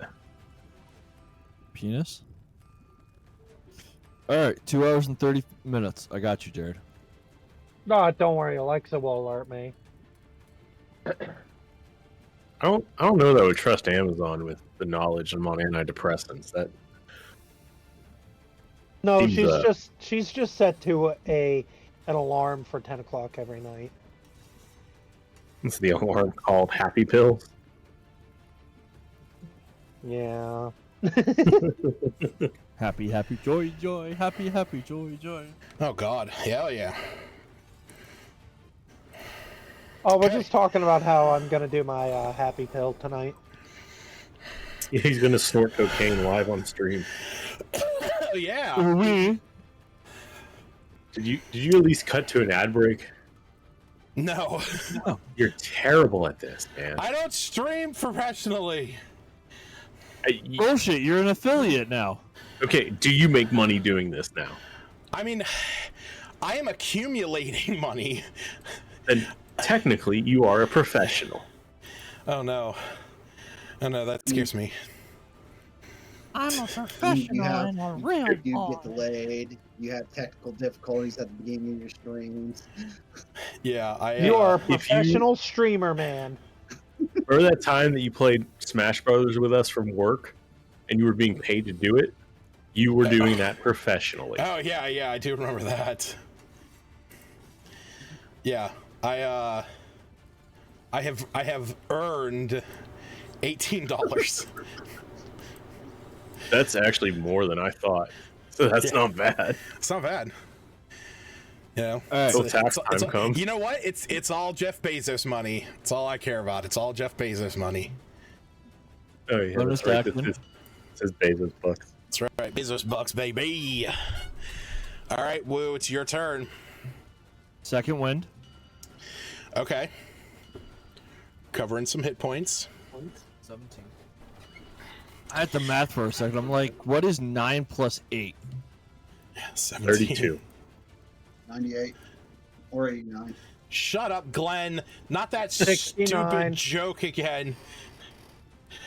You know what Hey, my favorite number is? 69? You're gonna, 72. Why?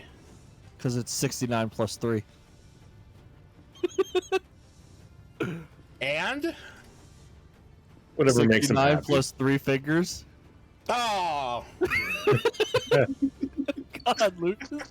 Why did you ask him? You knew you wouldn't like the answer. All right. Anyway, what is okay? Other than second word, what is Woo doing? We will attack X1 with 2 offensive attacks.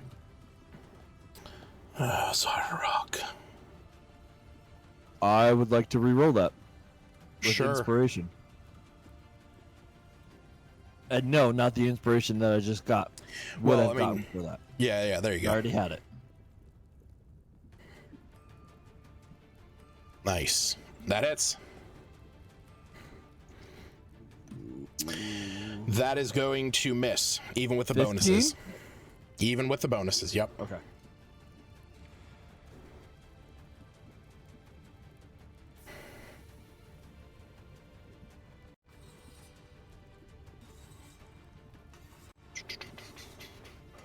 So 16 on that.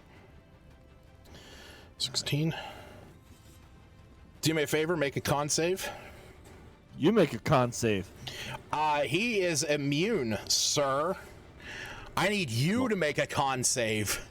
It's Chardolin on Chardolin. I don't need to make a con save. Bro, you are not immune to poison. Never said I was immune to it. That's why I need you to make a con save. Man, I can't stand Chardolin on Chardolin crime. I know. Right. All right, well, you're going to take 3 points of poison damage, and that's with your resistance taken into account. Okay. All right. Do you want to move or anything else? I'm like, where can I can't fit through the door in the size I am. You can't. Okay. Good call. Smith, it is your turn. Do I have any sense who would be more hurt? Oops, sorry. It's good. It's good. I got him. Q1 or E1? They're both. You cannot tell the difference between them. They're about even. Is either one bloodied? No, neither. Q1 is the one that came up and or E1 is the one that came up and screamed in your face. All right, we'll go for him, I guess. Okay. Let's do this. 19. 21. That hits. That's Hell yeah. 18 plus 9. Okay. Plus Still up? 2. Still up. Yep. Another 27. That hits. I'll re-roll that.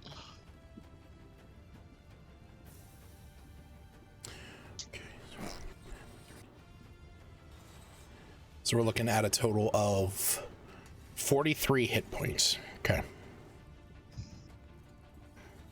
He's bloodied, but not down. I was really hoping you'd go after the Quacketh. Okay.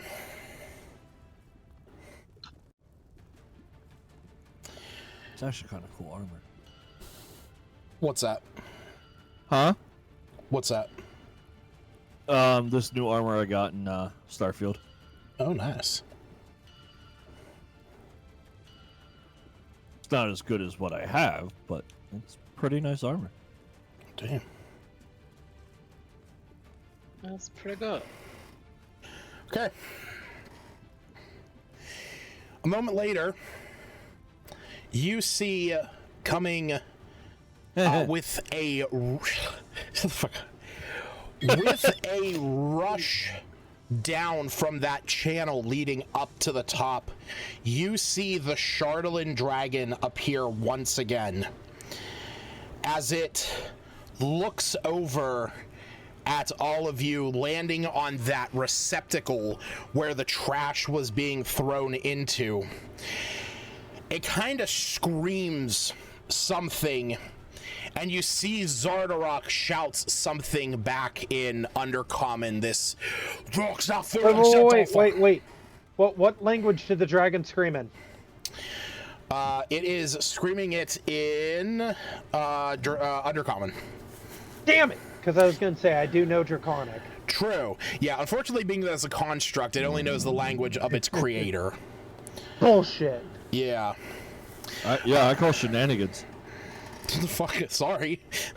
Gerard knows more languages. And he doesn't know Undercommon. Exactly. You're right. I can with a spell. He's a construct.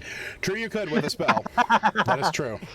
Yeah, I'm a construct. I know more than one language. What the hell? All right. I have to do something because I forgot to do it. Okay, can't do it this time. All right. So, as it drops down, it is going to fly over and make attacks against the now random plesiosaur that is in the room. That is within 30 feet of it. Hold on, I gotta give this thing an aura real quick.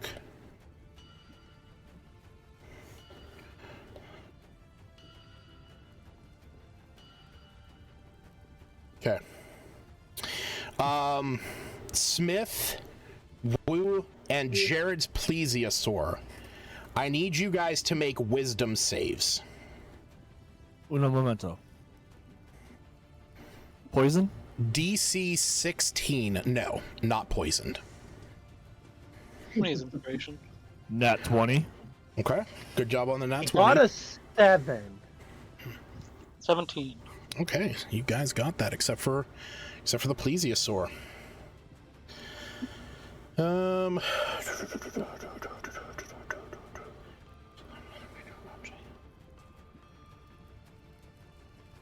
Okay, cool. Cool.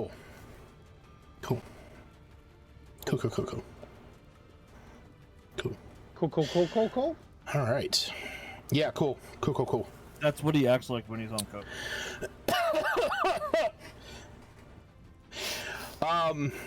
So I'm the kidding. dragon Lucas is does going not do to, coke. as it comes down and it has this presence. Oh, actually, wait. There would be more in question to that. Oh yeah, actually, Jared, I need one for Neogiri as well. Okay, give me a second here. We also need one for our boy.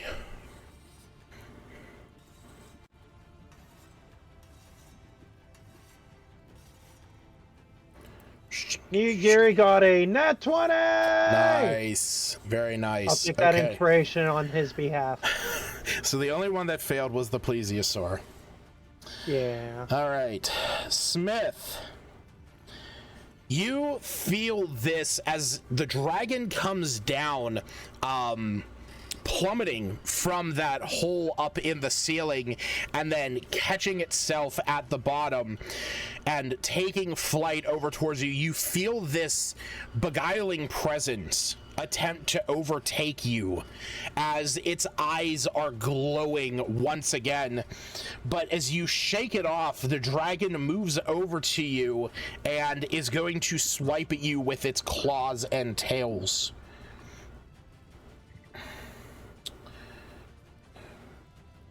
That is a 24, a soft 20, and another soft 20. You are going to take... You're going to take 20 points of damage, and that is with your rage accounted for.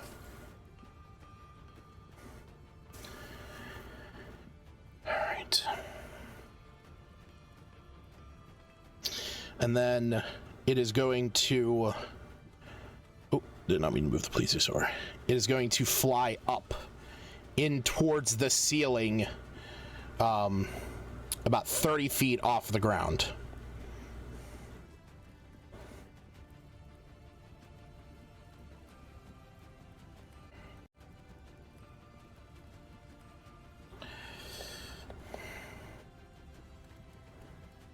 The Quagoth in front of you attempts to attack, but is unable to.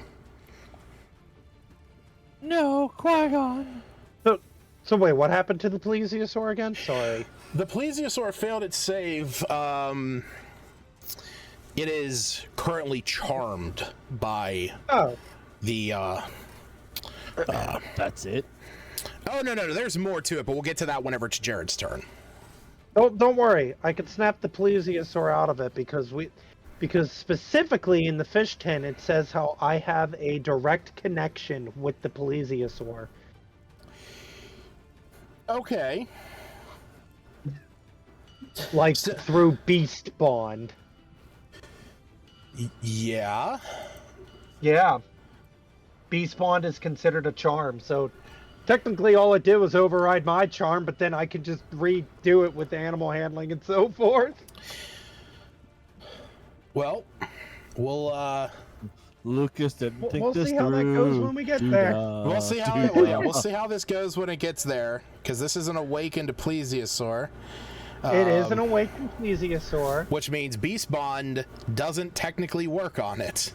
Correct. However, as an action, uses 10 to summon a friendly plesiosaur to an occupied space Sure. that you can see within 1 feet. Absolutely. But it does go ahead and count as a direct link with said creature. So I also gain advantage on animal handling checks against creatures with a swim speed, but I already have advantage regardless. So it's just going to be, let's see what happens there. Because if it's an awakened creature, that also means that depending on the charm, it would be able to succeed because I'm rolling on normal plesiosaurus rules. Sure. The thing is that because it's charmed in this way, it now has its own point in initiative. So Gotcha. that's the thing. It's because I have to somehow separate it from how, you know, our normal bullshittery works.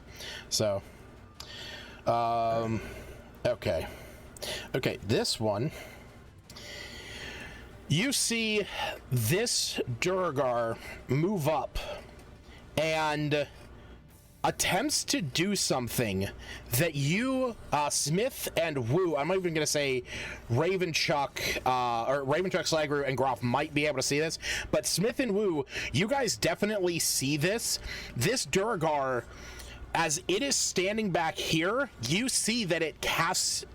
it does something, and it turns invisible, and as it's stepping forward, that invisibility breaks, and this one starts shouting as it's looking down at itself, and it's you guys can hear like this frantic calling out as it's looking around for whatever has stopped its invisibility.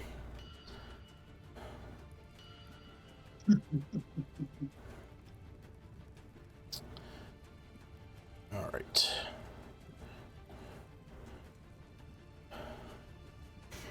As it is Zardarok Sunblight's turn, you see that it looks over at that one, and I need to actually roll. Okay.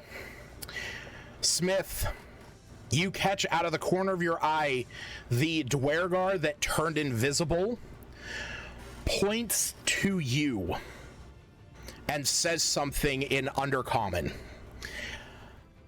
I need you to make 2 strength checks.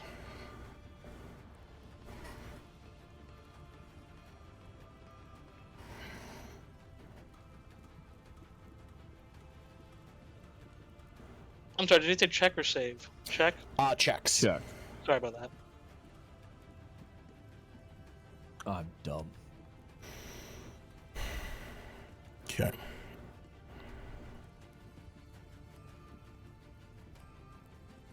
All right, so we'll just take 3 off of that top one. So it is, yeah, it'll just be 18 and 17. So Technically 20 and 19, right? With rage? oh no, never mind. Okay, I was gonna say yeah, because that should only go towards your damage. You're right. Okay. I'm bad.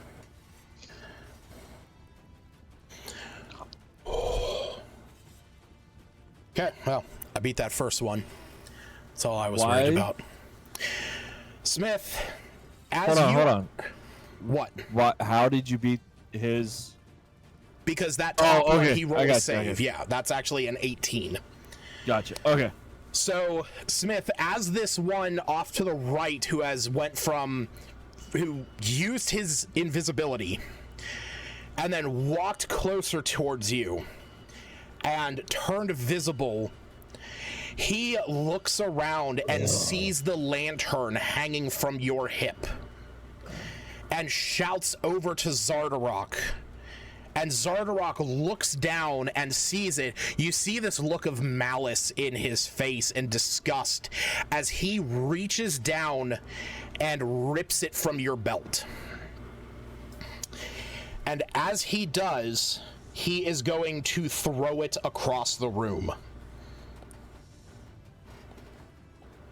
Oh, cool.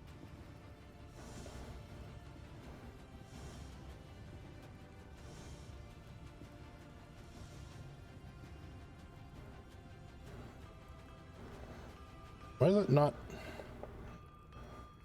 Oh shit, I accidentally turned off your vision, not your light source. My bad. Wait, what? Oh, you had 2 auras on. Okay. There we go. And I'm going to put a...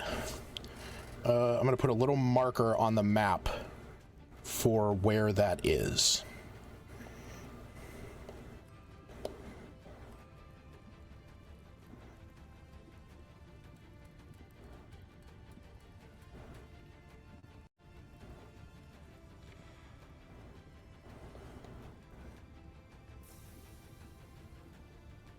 Jesus Christ, you'd think I'd have a lantern. There we go. All right. What the fuck, Lucas? Okay. As he throws it to the other side of the forge.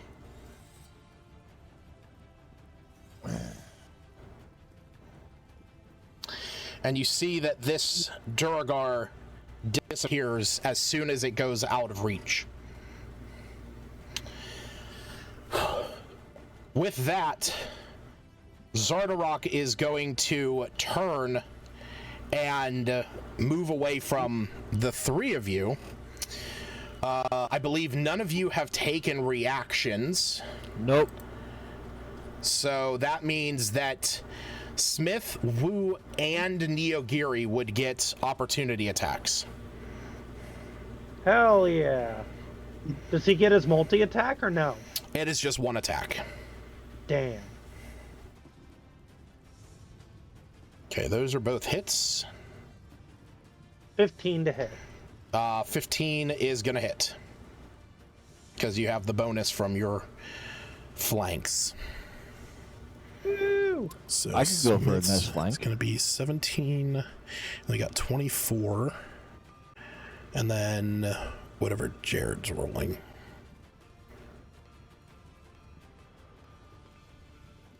Five plus 6 plus the Where you going? spells level and Sentinel? plus the 3. Where you going, buddy? So that's. Oh, that's Okay. right, Sentinel. So that's that's motherfucker! 14. That's 14 slash or piercing damage plus the spell's level rounded down. So that's actually 16 piercing damage and 4 fire damage. Hold the fuck on. You got 11 plus 7. That's 18. That's the main thing I need to know. 1 million damage as well. Plus the Sentinel. He ain't going nowhere. Damn. That fucking Sentinel. I should have fucking prepped that one too. I should have prepped that. I gave him like 2 feats. And I did not give him Sentinel. And I should have seen that coming. Yeah. What did it matter? Huh? What did it matter? It does, actually. If you're... So, Sentinel explicitly says... Where is it? Or no, maybe it doesn't say, yeah. So, there is a thing that... There was, at least at one time. Sounds like a house rule of you trying to bullshit your way. No. It was... I'll have to find out what it was. I think I know what you're talking about. It's If somebody else had Sentinel or something, and that person had to cancel it out or whatever. Yeah, it's like if you have Sentinel and somebody hits you with the reaction for Sentinel, it doesn't. Oh yeah, here it is. Did they change it? What the fuck? Hold on. I know. This is gonna bother the shit out of me. Oh yeah, here it is. Oh, you know what? It's not the speed reduction. When a creature within 5 feet of you makes an attack against a target other than you, and that target doesn't have this feat, you can use your reaction to make a melee attack against the attacking creature. So that means that, like, if Zardarok had Sentinel, you could not hit him with that opportunity attack, which would mean that, you know, everything else would have accounted, or wouldn't have accounted. But motherfucker is stuck. Damn it. Oh well.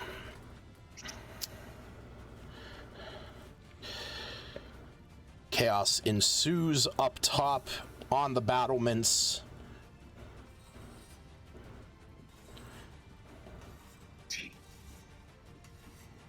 Or should I never rolled the hit? Under the crown.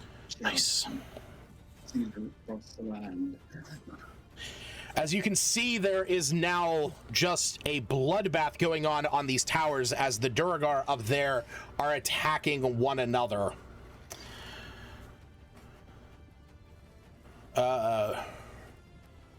Ravenchuck is going to use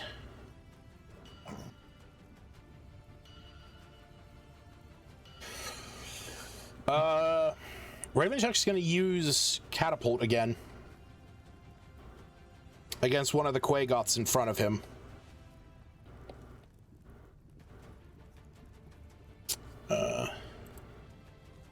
It was going to take 9 points of damage, just enough to kill him. All right. Oh, it's these two. Okay. The fuck does that mean? Something. A moment later, you hear through the chaos and cacophony of this cavernous combat, you hear the clanking of cogwheels.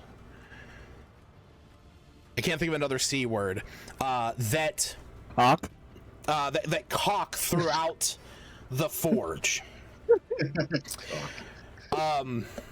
As you hear the grinding of gears, and a moment later, you see there's almost some debris falling from the hole in the ceiling.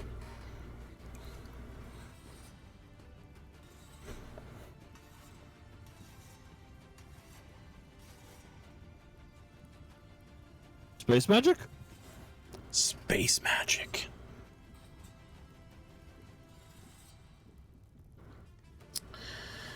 All right. Oh, that actually hits. Oh, I didn't mean to roll that one. We're gonna do that again. Oh, there we go, 9. Okay, well, one of your Durgar allies killed the other Quagoth in front of you guys. Good for you. Good for you.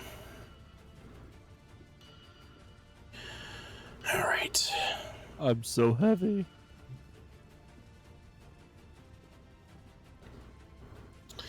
Motherfucker doesn't have reach. Groff, it is your turn. You can see the battle commencing here at the doorway. You can see that X1's still alive? Yeah, X1 is still alive. So you can see that the large one wearing the Chardolin armor and the crown attempted to turn and run, but Smith hit him in the heel, causing him to stop in his tracks. I'm sorry. Say that again. Smith attacked X1 with Sentinel as he tried to run, causing X1 to not be able to run away. Gotcha. Okay. Line up my shot a little bit here better. Like if I hit you in your Achilles tendon. Yeah. You ain't gonna be mobile. Oh. What I meant to do last time. Favored foe on X1. Okay. First attack is soft 20. Soft 20, okay. Second attack is a nat 20. Jesus H. Christ. Okay. All right. So let me start my soft 20. Although I think it did the extra D8. That's Oh, yeah. That's fine. We'll take first one. We'll take the first one. So that'd be 11. 11. And then 10. And then I get 2 favored foes. Where the fuck is it? Bro, get the fuck out of my way. So I'm sorry, 21 I'm trying plus my best. 7, 28 damage total. Oh wait, I didn't count for the crit, so 28 plus whatever the crit gets me. Oh, one of those D6s gets doubled too. Okay, hold the fuck on. He's dead. Just kill him. He's dead. not. So He's you got dead. okay. So you got 11 on the first one. Yes. 10. Okay. The one that's 10 was the crit. So Okay, 18. so that one becomes an 18. So you're up to 29. Okay. And then favored foe is when you hit a creature, you can mark them the first time. Okay, so your first attack was not the crit. No. So that's going to be the 5. Right. You don't get it for the second attack. Okay, so we're looking at 29 plus 5, so we're looking at 34. Oh, I don't get favored foe for a second attack. No, it's just the first time on each of your turns. Okay. Okay. Yeah. That's fine. It's just like my giant stuff. Gotcha. All right. It's dumb, but Man, that could have turned out really bad for me. why? How much health did he have left? He doesn't have a lot, okay?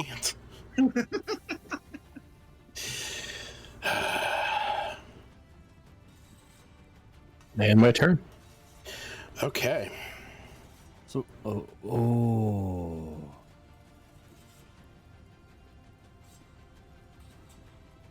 The fuck? What? I'm playing my game. Sorry. Jeez.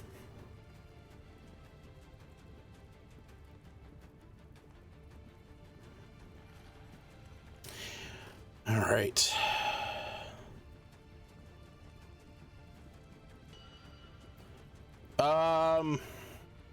It's now Larry Pruss's turn.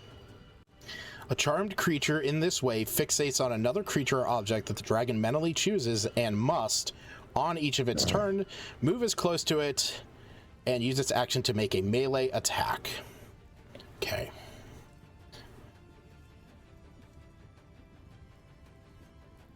It is attacking Smith. That is a 16, which I know misses. And at the end, I believe it is, a creature can repeat the save. Jared, I need you to make that wisdom saving throw again for the plesiosaur. It has no modifier to it, so just a straight D20 DC 16. Nat 20. Okay, your plesiosaur snaps out of it. Hell yeah. Okay. So are we back to it being on my initiative when it attacks, or because it's something that you can command, yes. okay? Yeah. Also, who wants an inspiration die? Because I already have one. I'll take it. Okay, I give it to Smith. Your plesiosaur man. takes 6 points of damage. I would have thought Oh, you would have given it no. to me. It's in a different campaign. I know.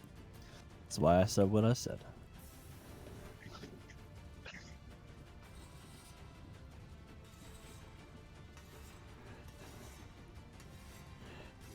Okay.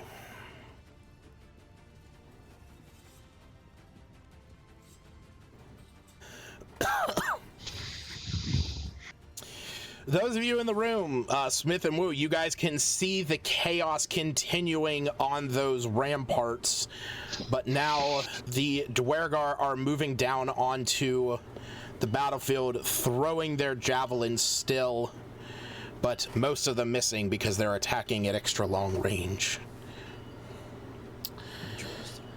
So, would that big one have to go small again in order to fit down the hallway? It can technically just jump over that, and it could take the fall damage. But if it wants to move down those stairs, it has to squeeze, which means it moves with difficult terrain. Gotcha.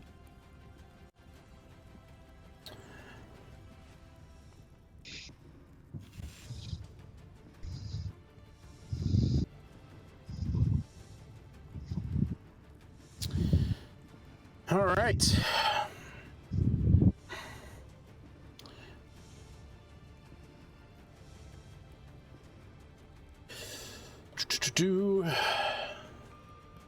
My dog's being a shithead.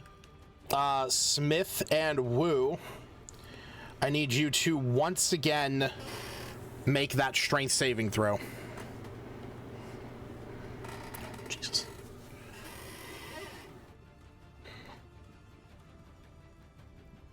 Nice. Okay, neither of you is knocked prone, but you're each going to take 1 point of 1 point of thunder damage. I would take 2. No, you succeeded, so you take half the damage. Oh, okay. Check 0. Oh, actually, yeah, Smith, you wouldn't take anything. Nice. Yeah. I'm like, no. But as it does this, it is going to hit you, and you can see that between the last time and now, its arm has kind of turned conical, and it begins to spin as it hits you with this drill-like protrusion. But it misses.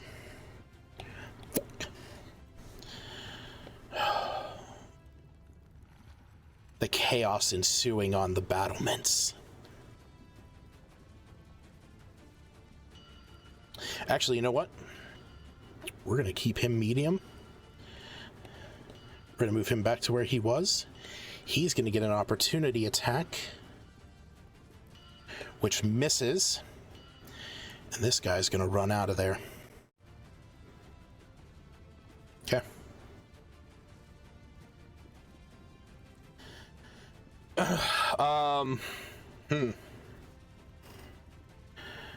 You can see one of the Quagoths back here just kind of like... Oh, no, actually, he can hit the Plesiosaur. Nice. Jared, Plesiosaur takes 7 points of damage. 7 points? Okay. Yeepers.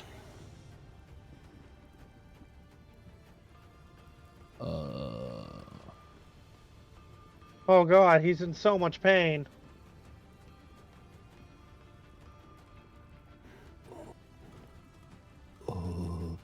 Okay.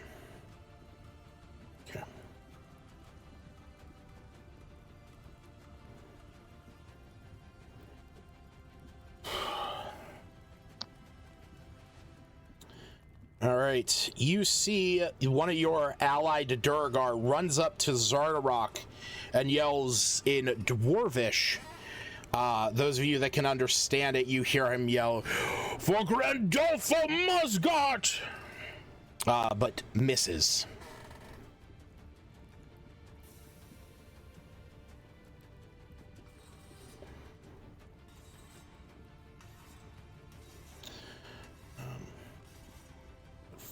There we go. Gerard, it's your turn. Yeah, it is. Myself is gonna just blast X1, or attempt to. First Eldritch Blast, I'm using my inspiration so I don't hit anyone. Okay, 14. That misses, but it's not an @1. I'll roll the second one. That one's a 12. Oh. That's fine. Neogiri's going to do some slashes on X1.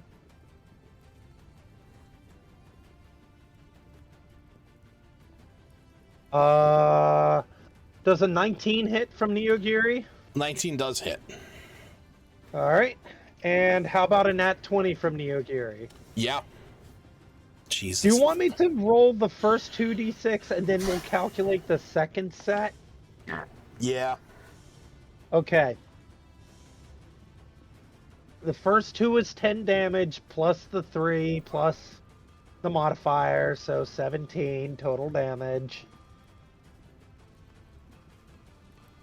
Or, no, it's spell level It's down. plus 7. So yeah, plus 7, so 17. And then here's for the crit. Okay. 8 plus whatever we're doing for the crit. It's 8 plus 7 plus 12, so it'd be 8 plus 19, so that'd be 27. Okay. Does it kill him? So here's what happens. I need Smith, Wu, I put up my swords. and Smith, Wu, and Neogiri to make dexterity saving throws. Against being poisoned? No. Yogiri got a 16. You have advantage against being poisoned. You don't have advantage, like, dexterity is not to not be poisoned. I'm just trying to be funny. I know. Yogiri got a 16. Okay. Smith. Sorry, 1 second. Dex save, let's see here. I'm pretty sure Smith would have advantage on that. Smith would have advantage because this is an effect he can see.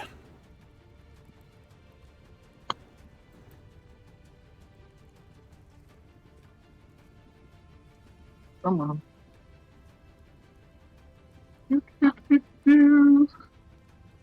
Alright, here we go. Dex save, advantage, roll. Okay. I just imagine that what happens was Neogiri unsheathed it. You just saw a bunch of rapid flashes of the steel, and then he sheaths it, and X1 just explodes. That's kind of what happens.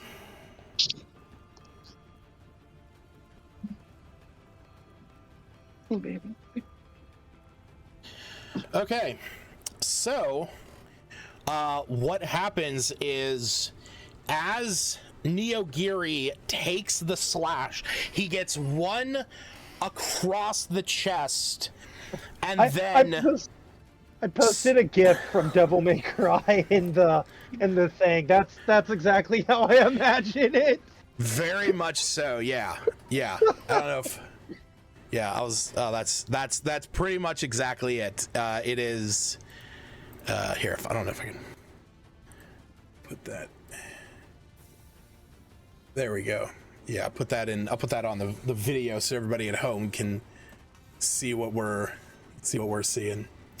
So yeah, Neogiri does this really cool slash attack, these multiple hits, and then a moment later, you see Zardarok, his like angry, malicious face, his eyes go wide. He mutters something not in Undercommon, not in Dwarvish. In fact, there's only one of you that can hear what he, or can understand what he mutters, and that is Slagru. Uh-oh. Slagru, you hear him mutter as he is practically being cut to ribbons. He says, "Deepthera, see to their death, crumble the fortress, and bring it down." And as he says this, his eyes glow with a shudder of purple light. When that flash happens, his armor explodes outward, sending shards of Shardolin in all directions. Everyone but Neogiri is going to take 33 points of poison damage. Holy shit! I take half that, right? You do take half of that. which is It's Half of that 17. would be 16. Oh, 16 rounded down. Yeah, Neogiri Unlike- takes 16. Wu takes 16. Smith, you take 33. You see your Duragar ally who why has would run... Smith take 33? Because Smith doesn't get resistance on poison because he's not a bear totem barbarian. His rage gives him resistance to to piercing, slashing, and bludgeoning. Why do I think Smith has always had poison resistance? Nope. Groff does. Groff does, Urard does, Wu does, Slagru does, but Raven, Chuck, and Smith do not. Interesting.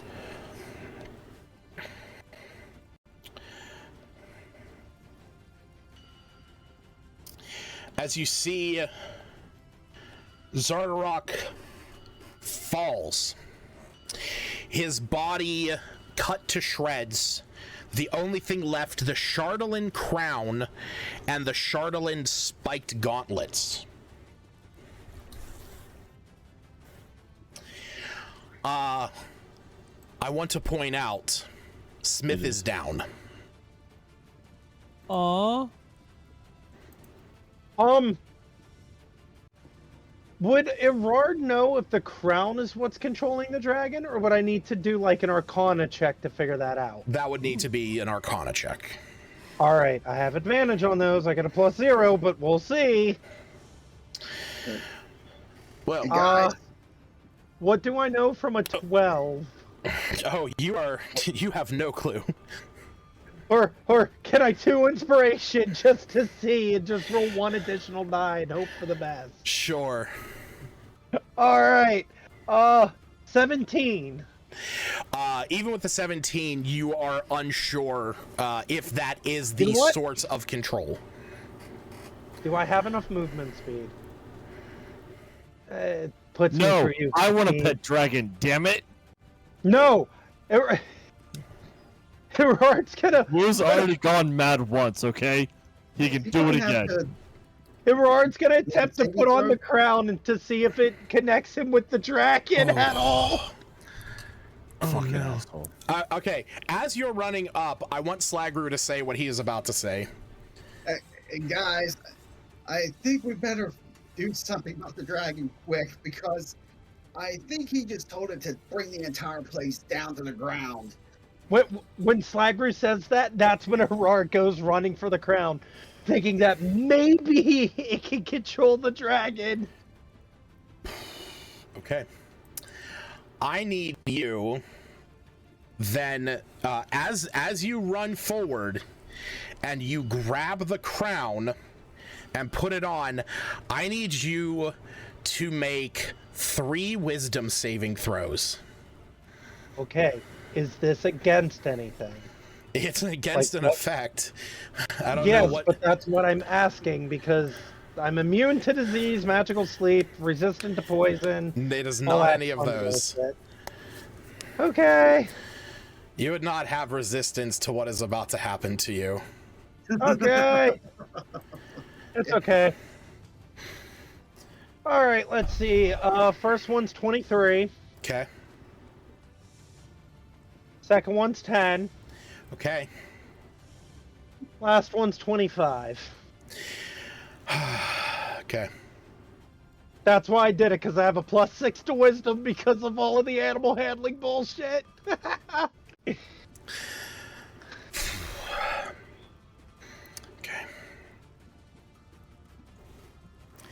I partially metagame knowing that the Chardolin was wisdom because of that, but Yeah, I don't it's all right.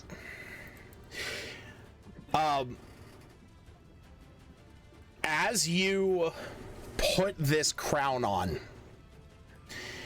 your mind races with thoughts of strange images horrific far realm projections into your mind. You see things you cannot describe, things that have monstrosities and aberrations that have seemingly undulating forms that you cannot pin down, that should you blink they would change instantly.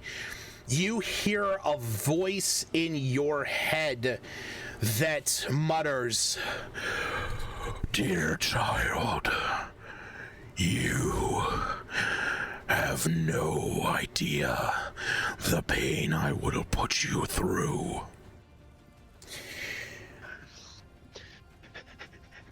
Can Erard respond to the voice or no? Do you say, are you like saying it out loud? It would be mostly in his mind, as he's had these conversations with Calyrax before. Okay. So he knows it's mostly all within his mind. Sure. Like, listen, I've already died, lost my human form, and became a goddamn puppet. But there's nothing else this goddamn Dale can do to me. You have no idea what I can do to you. Do I know if this voice is like the voice of the dragon, or no idea? You have no clue. Okay.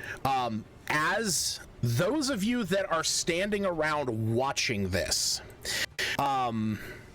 you see, as Gerard goes over and puts this on, his eyes sort of flash, and all of a sudden, the line that forms the hinge for his mouth disappears to where he has no mouth. Gerard, you cannot speak until the effects of this madness are over. Okay. And this is a different level of madness than what Wu had been subjected to while on the throne.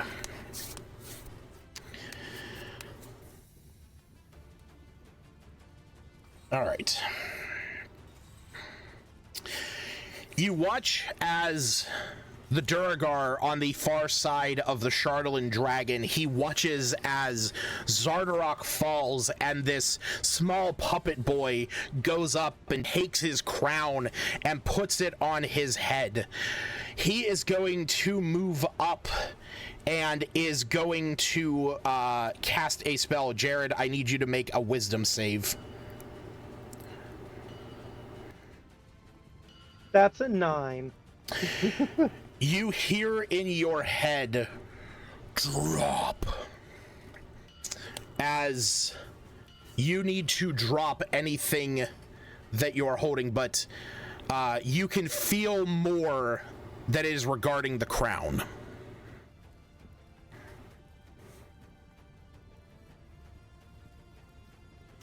Pretty much the only stuff that like the stuff that I'm currently holding. Yeah. What are you? Because I imagine you would have the Needle of Mending in your hand. Yeah, that's the Needle of Mending. Like, I have the stuff marked as equipped, but it's pretty much just the needle. I would imagine the Needle of Mending, the goggles of object reading on my head, and okay, that's mostly what he carries around. Because I would assume after I opened the fish tin, I would have put it back, or... Sure. Okay, that's fine. So yeah, you drop the Needle of Mending. Okay.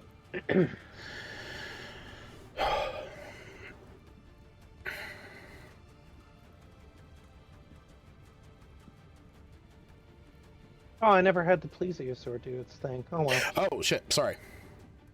Go ahead and... All it would have done is just attack Q1. Sure, go ahead and roll the attack. That's a soft 20 with the +6. Alright, well, you said Q1? Yes. Okay. That one is dead then. You need me to roll the 3d6 +4? No, I do not. Okay.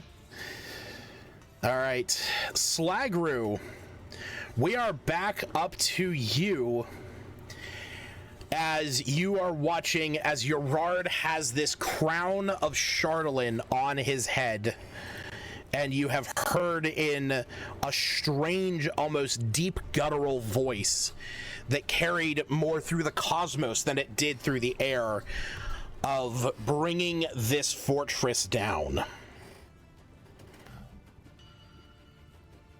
I'm sorry, I'm back. Your mic is muted if you are talking, Glenn. Oh. So what happened to Gerard? He put on the crown and had to make rolls against each one of the individual madness tables. And has lost the ability to speak. Fair enough.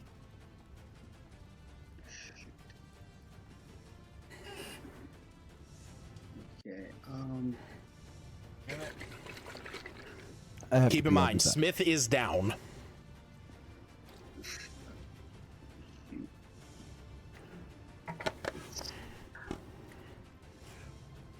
If I go to that circle, I'd have to make a wisdom save. Yippers.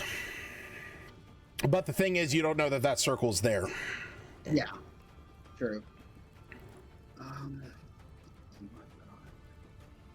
Oh, actually, that's a really good point. Jared, I need you to make a wisdom save. Oh, shit. Sorry. No, you're fine. So then I should have made this wisdom save before I did the crown or anything then. Shit. You know what? Actually, no, never mind. It's not a... No, Okay. You're fine. We'll account... Okay, We'll deal with that. Save?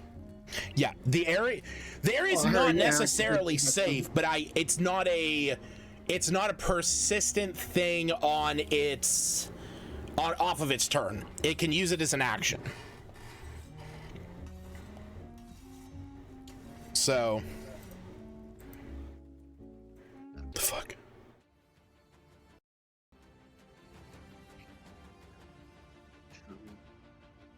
See what I got in my backpack real quick.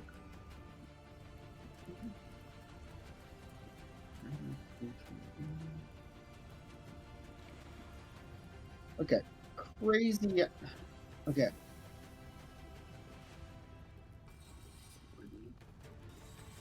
Yes. Okay. Well, if I am able to run down and would I be able to give Smith my greater potion of healing? And would that pick him up, or that's not how this works? It would be an action on your turn, and I am making this the rule from now on. It would be your action, but it is going to give him the full amount of healing. Okay. And it scares me with the wisdom throw.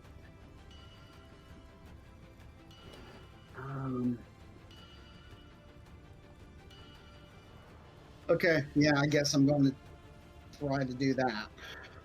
Okay. Just run down to him. And then you're giving him my last potion of healing, greater healing. All right. So Smith, as you were blasted by this fragmentation armor, and Chardolin pieces were launched into your face.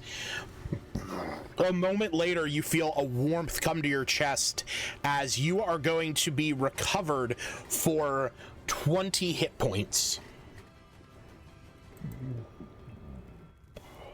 As you see Slagru standing over you, pouring a potion down your throat. Thank you. No problem. Now, don't thank me yet. Let's see what's going to happen here. Okay, now I just click my wisdom. No. You don't have to do that yet. I don't. Okay. It's on the dragon's turn. Okay, so, then. Yeah, you would have time to escape it. Okay, so that was my movement. Can I dash out of there? You can. You can use your cunning action to dash out of there. Okay, I want to dash out of there then. Okay. Oh, damn, never mind that. Oh. You're good. You're where you need to be. Yeah, so you rush in, give that to Smith, and then get out of there before anything else can happen. All right. Woo! It is your turn. I know you're hurting. Uh-huh.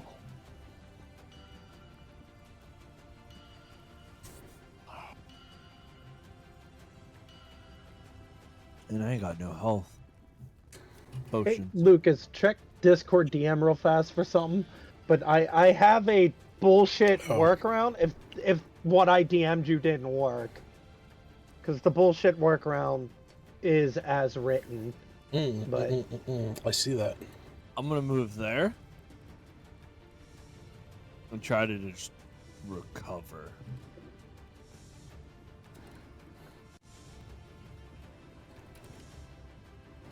Because Ravenchuck should be able to use a... Does he have healer's kits? He does. Okay. And he's able to use it as a healer's kit? Yeah, he has the doctor feat. Or the healer feat with the doctor talent. Yeah. I'll do that. Okay. Been waiting on Ravenchuck. But I am going to ready an action for any of the enemies that I had seen in that room come out and attack me into my attack radius. Okay. If a hostile creature moves within your area of influence, you attack. Gee. Smith, it is your turn.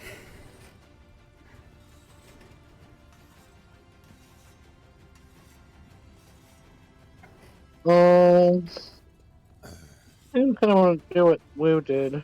I'm gonna just double check here. Can Smith disengage? As an an action, yes.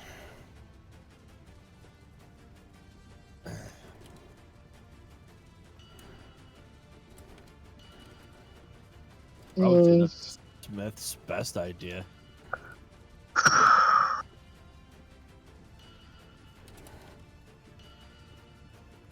Yeah, let's do that.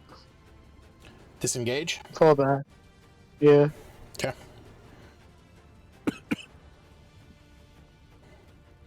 How far back do you want to go? Out of the aura. A little bit, yeah, out of the aura pretty much. A little bit more behind Wu, I guess. Okay. If I can get that far. Cleo.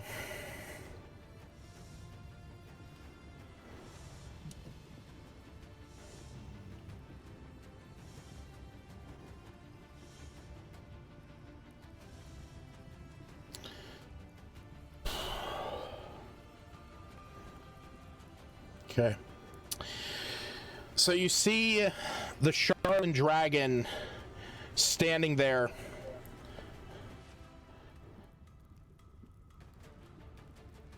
It looks out into the room where everyone is standing. And you can hear this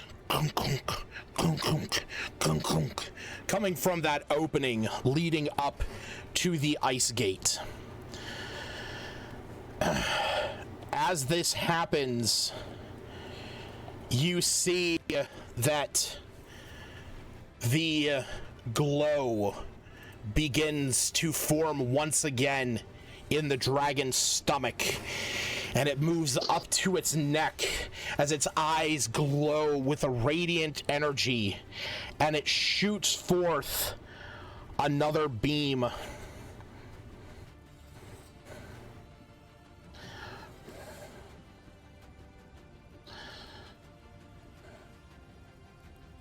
That's it.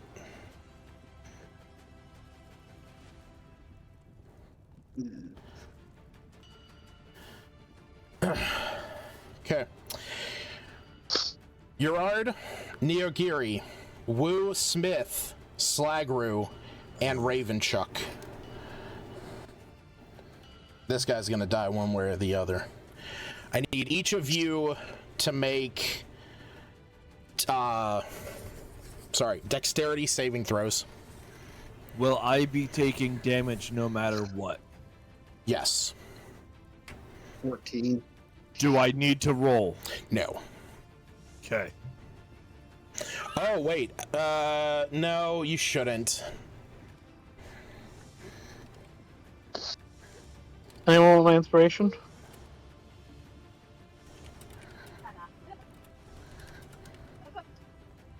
Because even if I rolled a nat 20, I'd still be taking damage. Was that correct, Lucas? You could not take enough damage to kill you outright. So, and this thing cannot deal enough damage to kill you outright. Even if I roll a nat 20, I would still be taking damage. You still take half damage because I don't do nat 20s or nat 1s on saving throws. That's fine. I'm not even gonna roll. Oh, can I use my inspiration? You can. Okay. Try that again. 18? Oh, you made Jared cry. Uh, I just remembered I had that. no, that would be the small child that just got a bath. Jared, Yes. the small child who just got a bath. Yeah, I was in the shower the entire time. I got these new waterproof headphones. I can just be butt-ass naked holding my dick in the shower while playing D&D now. It's great. Gerard, you and Neogiri, or sorry, Gerard and Neogiri, you each take 38 points of radiant damage. Woo, you are down. Well, I'm down. Neogiri is also just poof, gone. Because that gets rid of his big evolution and all of the rest of his hit points. Smith and Slagru, you are each going to take 19 points of radiant damage.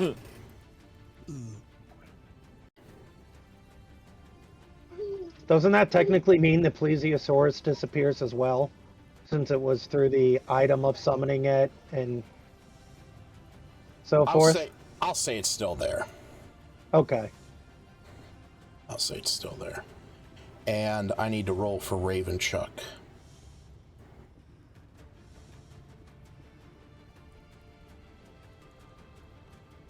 Ravenchuck is also down. Here's that TPK, guys. I hope Yeah. you're ready. I have a backup plan for the next character, even though the campaign's over. Holy shit, Smith. Yeah, he's at 1 HP. I can't believe you survived that. Holy God. All right. As it does this, you see that the Charlatan dragon, as it shoots this beam out, and I'm gonna say, I've been looking at this image for so long, waiting for this moment to occur, because unbeknownst to I think most of you, Ravenchuck has had his D&D Beyond character sheet background. I'm going to post it in the Rime chat. That has been his background for like as long as I can remember. And I've been waiting for this.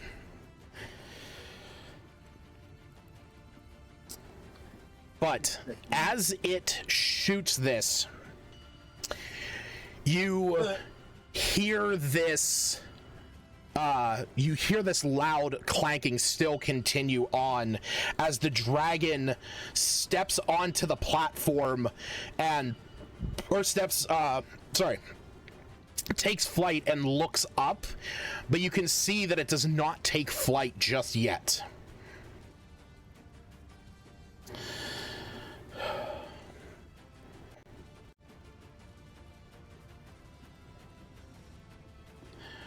Gotta do something here. What's the AC of that plesiosaur? 13. Okay. Jared, your plesiosaur takes 27 points of damage as one of the Duragars appears, casting inflict wounds on it. Okay. Give me a second.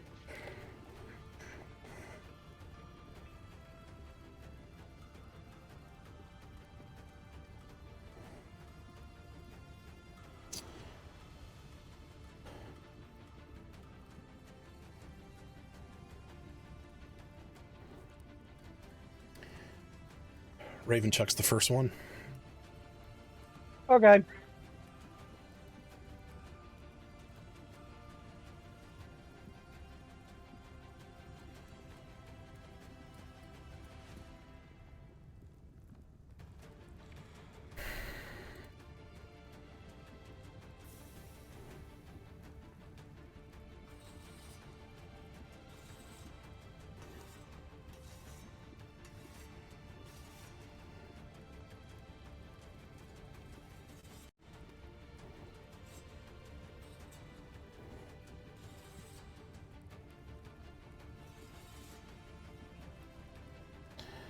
Moment.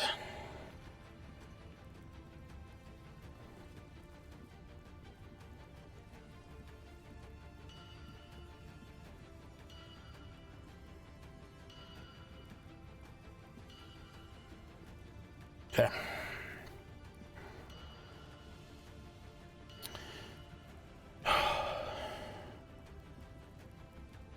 Your ally Dwergar runs into the room, swinging its war pick at the construct that was using the sonic scream.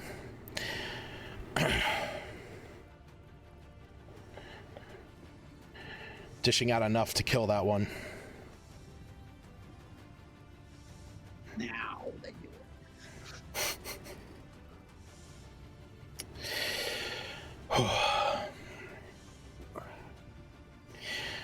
A moment later, Slagru, a voice comes to your mind.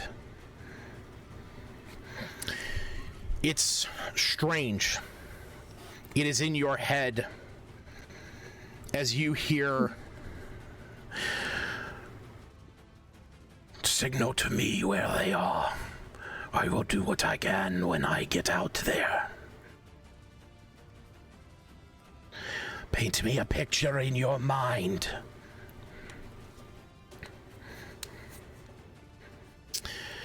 I need you to do an intelligence check, Slagru.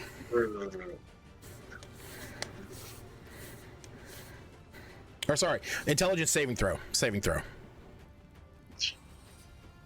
Well, that's fine. That's fine. It'll just be that +3. Okay. A moment later, you see just barely, actually, I'm not even sure if you would have line of sight on that. Nope, not for a hot moment. Because actually the only... So, actually Smith would actually see this just a moment before Slagru would.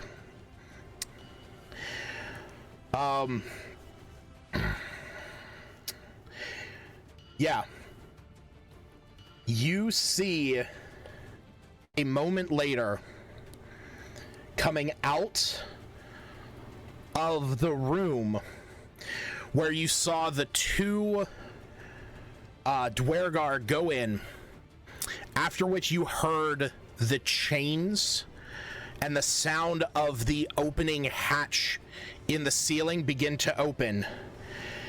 You see floating out is a tall creature wearing robes of black, silver, and red, with purple skin and a bulbous head and tentacles draped on its face. Taller than the squidlings you met back at the Id Ascent. You see floating out is a mind flayer.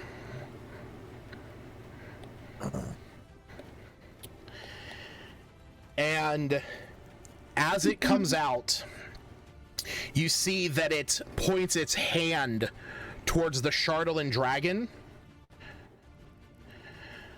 but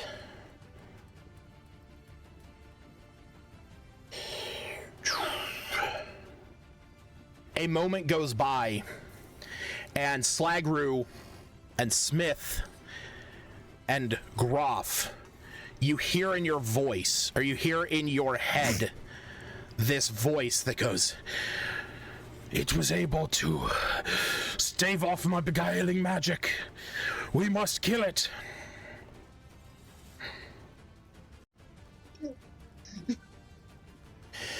As in your head, Slagru, Johnny Tadpole shows up and goes, "Oh, it's one of the bosses."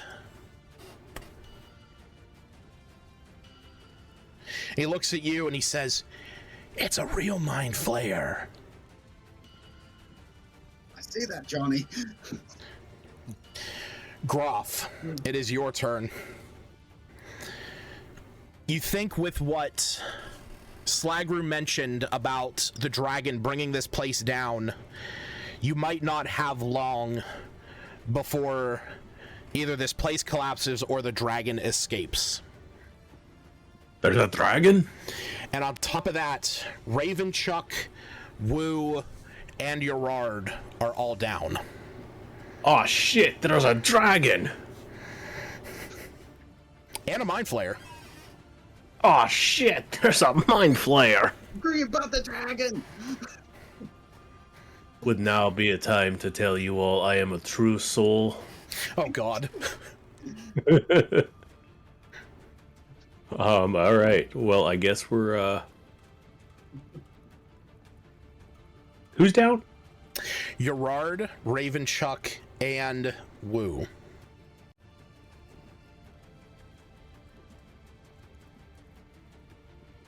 I suck. All of you. Alright. Back up 5 feet.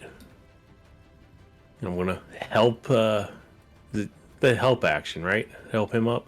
No, that would be a medicine check. To crush his lungs again. Well, in Joke's on Baldur's you, I Gate- don't need to breathe anymore. In Baldur's Gate, they do a lot of different things that we don't do in the game. I don't does a need 6 to help breathe him? anymore. No, a 6 does not. All In right. fact, a 6 is a failed on a death save for Gerard. Yeah.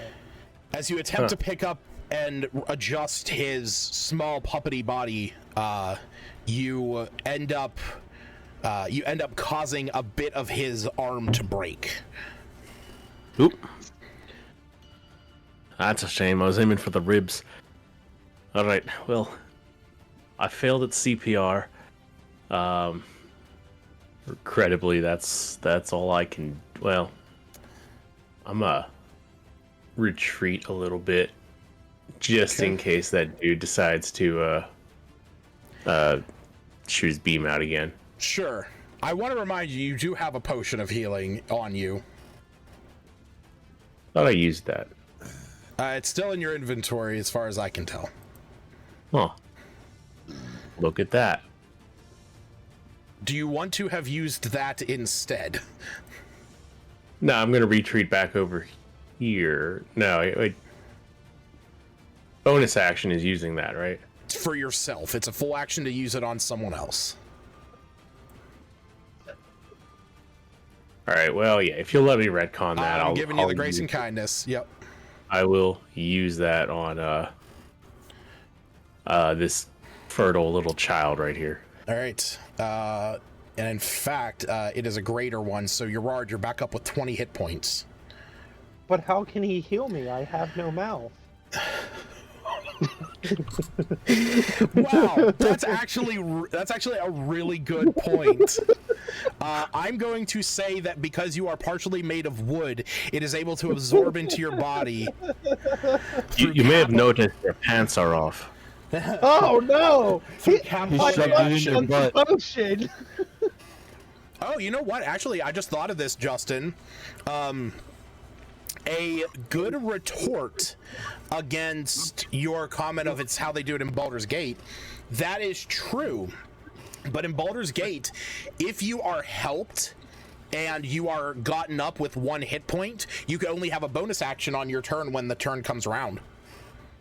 Yep. I don't actually hate that rule. I I'll hate it. consider it for the future. I hate it 110%. Oh, shut up. Nobody asked you. All right, then I'm going to go back and retreat. It would, I'm Okay. playing. it's their way to get rid of the, basically like, hey, there's no medicine check, so you can't yeah. flat out kill a teammate, Yeah. but your teammate can't do much. Yeah. But that's also 2 why cards most face down healing shit in my is, turn. Cool. That's why most healing shit's bonus action, so you can at least go above 1 HP. Oh, Damn. no. Hey, do I lose the madness since I went down, died, and came back? You haven't died. You're just down. Yeah, but since I went down and came back, I lose all the effects, No. right? There is a time frame that you will have that. And I know what that time frame is.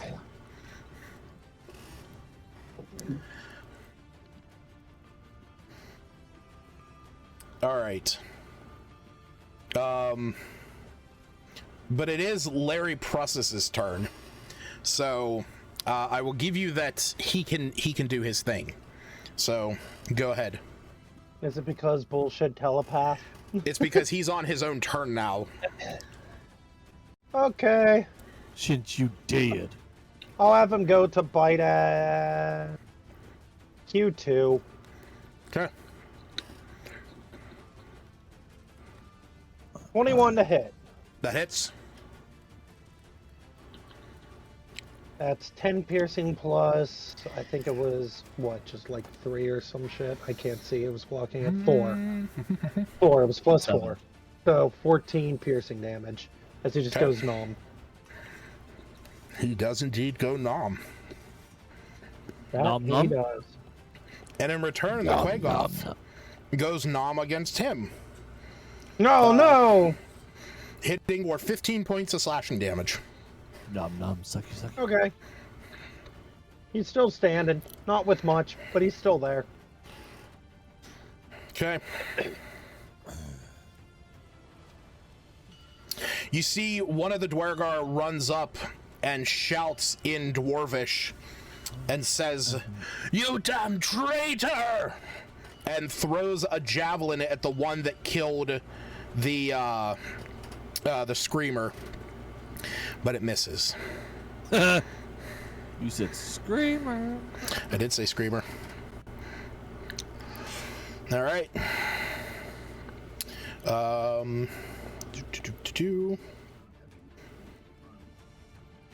Damn. Ham? I could go for some ham. No, that was made with advantage and that still missed. Oh, no, wait, no, it didn't. 11? Forgot about flanking bonus.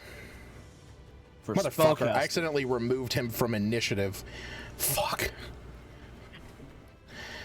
Alright, now I meant to do that. And he used inflict wounds. Jared, your plesiosaur takes 15 points of damage. He poofs. Okay. Oh, Better that him one than me, D4 I now. always say. Add it to the notes. 3 days. 3 days.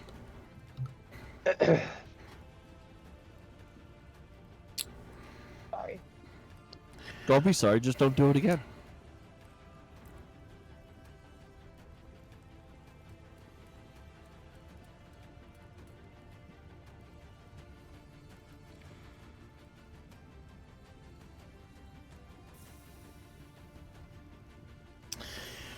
All right.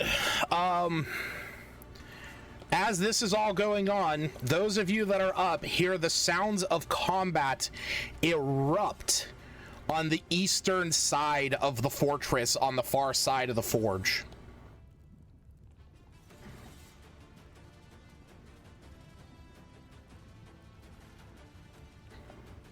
Shit, which ones? Nope.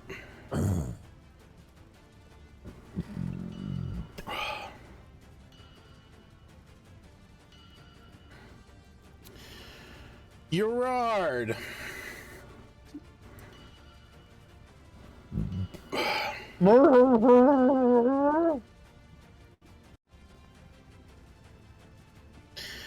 Yorard, you take 17 points of damage. Nice, I'm down to 3 hit points again. I know you're not down, but it is your turn. You can see that the dragon is preparing its flight up as the sounds of the gears is starting to slow, and you can now start to see the fall of snow through that opening. Oh, cool. Can I pick up my needle of mending? Sure. So, the needle of mending is a dagger and also a needle, and if I stab myself with it, I fix myself, but if I cut open my mouth and damage myself... Then I will say that we negate any healing and damage because they balance each other out. I think my best action would be to disengage and try to get the hell out for now. Okay. You want to disengage? Yeah, I have no animals, I have nothing. I'm gonna disengage, scoop up Albot's parts, and go join the rest of the group. And just gesture for them that we need to go. We'll figure out the dragon later. Just gesturing if we need to leave.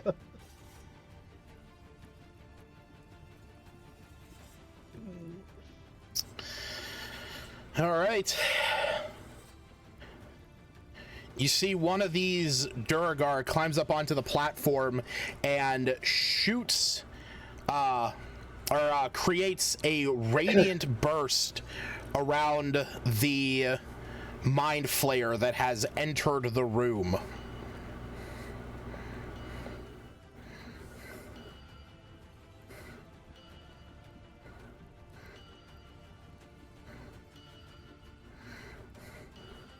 See that this burst of light kind of engulfs him for a moment.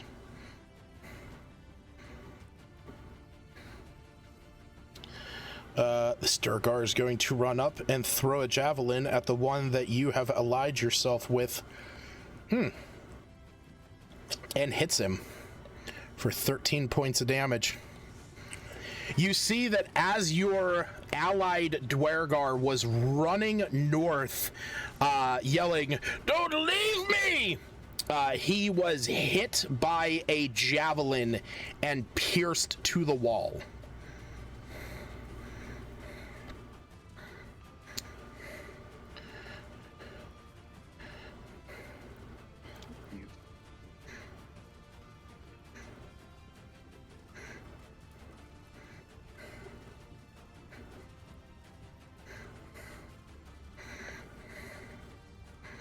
Slagru, it is your turn. You see the dragon preparing himself to take flight. God. I just want to ask the rest of the group, what are we doing? We going to go in there and try to take out this dragon? Or are we going to get out of here and worry about the dragon later? You get no response from Wu. Who is down?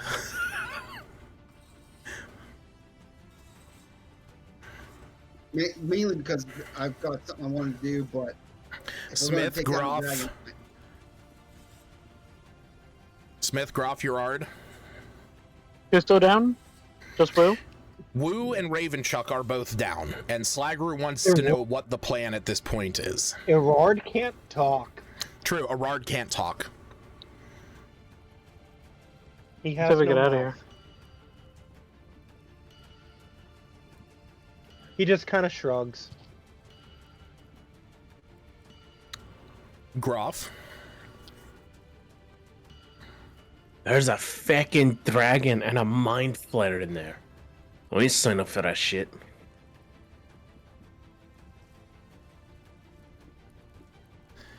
So it sounds like the plan now. Johnny's on your shoulder, and he says, "Don't leave the boss."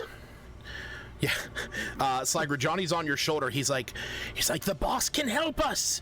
He's on our side. I know it. Oh, damn it. We just need to get him out of there. Okay. Damn it. See, he Okay, like I'm good. these little like psionic boxing gloves like appear up around him, and he's like, "Let me at him. Just clear the way for him." Okay. I'm gonna take a shot at R3 then. Okay. Because the little jerk's giving me a headache. Let's see. Oh, no, the wrong thing. Choose laser rifle.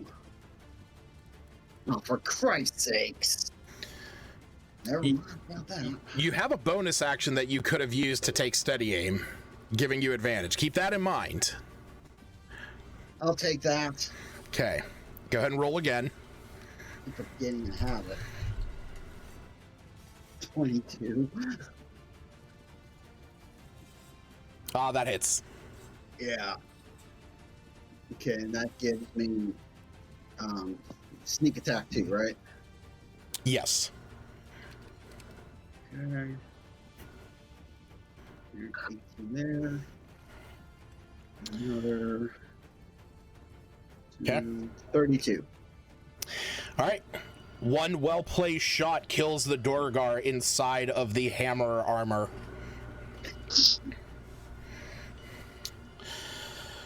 All right.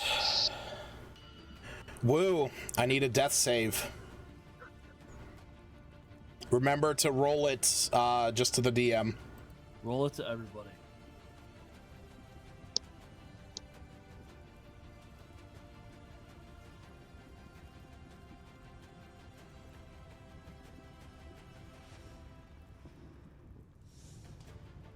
I hope Okay. that worked. It did. I saw what it is. So go ahead and mark whether it's a success or failure. Smith, it is your turn. You see Slagru taking a shot at one of the remaining Dwergar that you can see in that room, and just barely you can make out the sight of a mind flayer moving towards you guys. Don't worry about the mind flayer. The mind flayer can help. Is Ravenchuck right next to us as well? Ravenchuck is Well, right next to Ravenchuck- you, yes.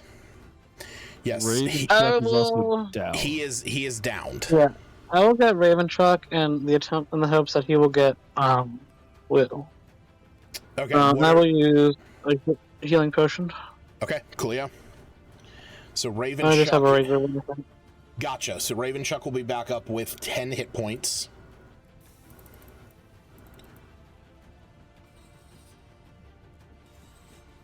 And I think that'll be it. Okay. As he comes back and sees the state of everything, he kind of, you can see that his, everything's coming rushing back to him as he realized what the fuck just happened.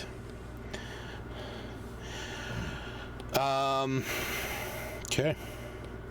The still continued fights on the eastern. Oh, that's a nat 20 for that guy. He is fucked. No, that's our guy, right? No, it's definitely not. Your guy just got fucked. Reroll. No. But why not? I have more left. Reroll.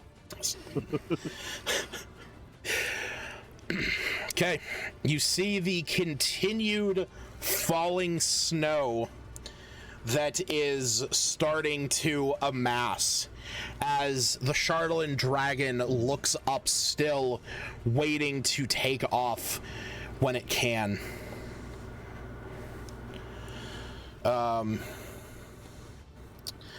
You know what? I wonder if I can kill the Mind Flayer beforehand. Oh, you're gonna play that, huh? I am. In fact.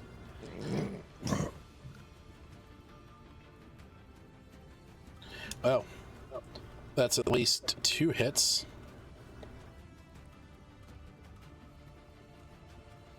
Oof. I didn't kill him. But he's getting there. Wouldn't the Mind Flayer have an opportunity attack if he moves Yep. away? Tentacle attack. The first hit landed on the Chardalyn dragon.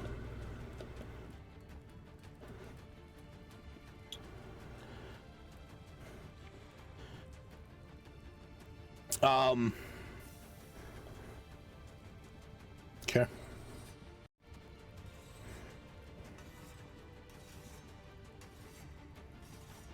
Bitch.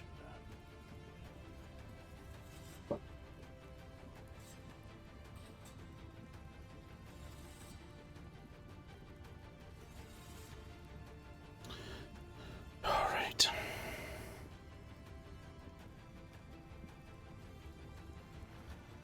So, you see these Dwergar, there is a sound that comes from the Eastern Hall. As all of you start to file back, your party being whittled down, you see that these Dwergar go to protect now this Chardalyn dragon. You can hear one of them mutter, those that can understand Dwarvish. Or no, never mind, these guys wouldn't be speaking Dwarvish. You see they move to surround this one as the Mind Flayer is getting closer.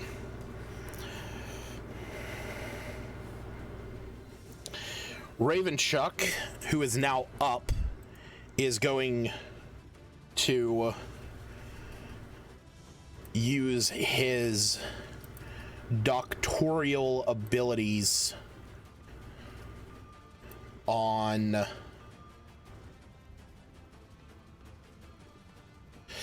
Woo to get him up. Woo, you are going to recover for 5 plus it's going to be 25 points.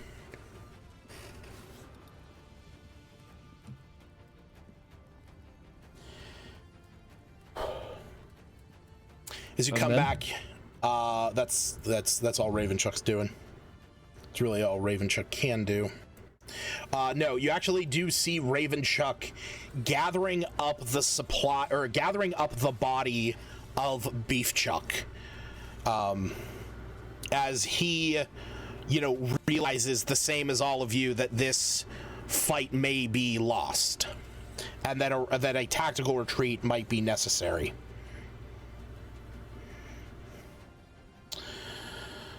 Okay.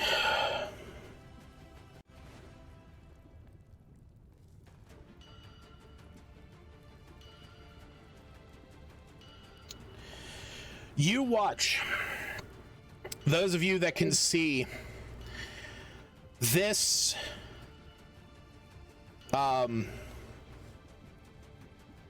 you watch as the Mind Flayer effortlessly lofts his hand upwards. And as that happens, the Durgar in front of him is launched to the ceiling. As that occurs, the Mind Flayer moves towards all of you.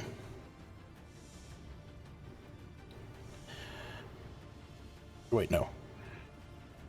As the Mind Flayer comes in, Irar just points to his non-existent mouth, and then the crown. You hear in your mind, Gerard, a voice that goes, the maddening effects will last for a time, but we must escape. This place is lost, and I can get us out, but we must survive.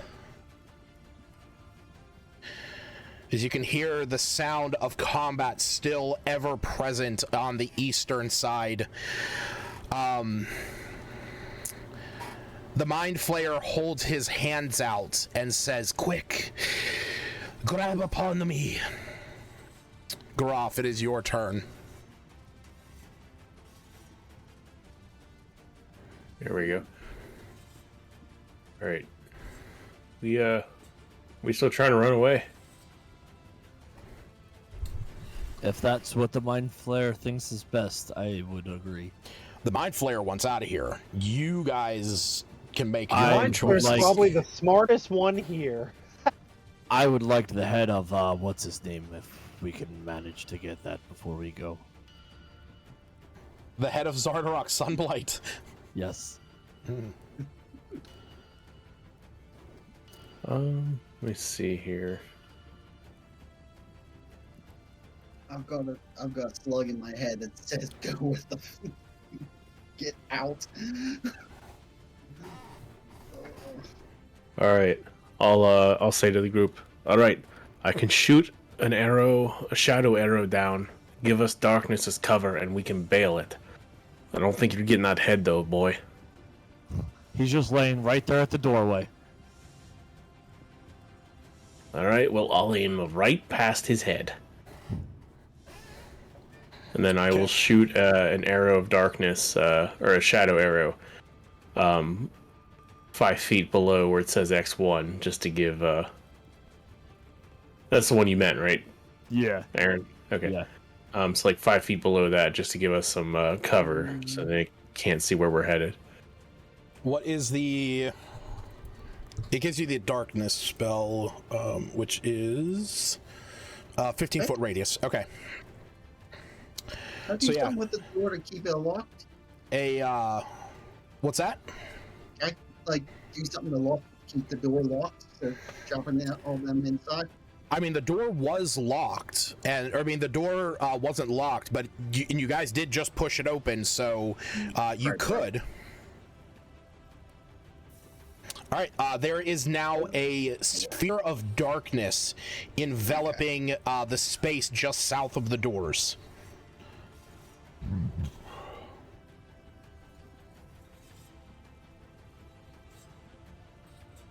Then I'm gonna move my...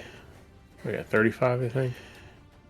Yeah, You hear the Mind Flayer shout to you, "No, come back! I thought we were leaving." I can get us out of here faster." Oh, well, never mind. I'll stay right here. Hey, just so we're clear, this isn't going to turn into a Baldur's Gate thing with the Mind Flayer, is it? I don't know what that means. Joke's on you, it absolutely is. Someone had intercourse with a Mind Flayer in game. Oh, what? Whoa, man, spoilers. Yeah, I mean, hey, look, you guys can fuck dragons all you want. But this ain't a dragon we're trying to get with. I know. Ain't by a bard. A moment later, you hear an explosion go off on inside of the forge area.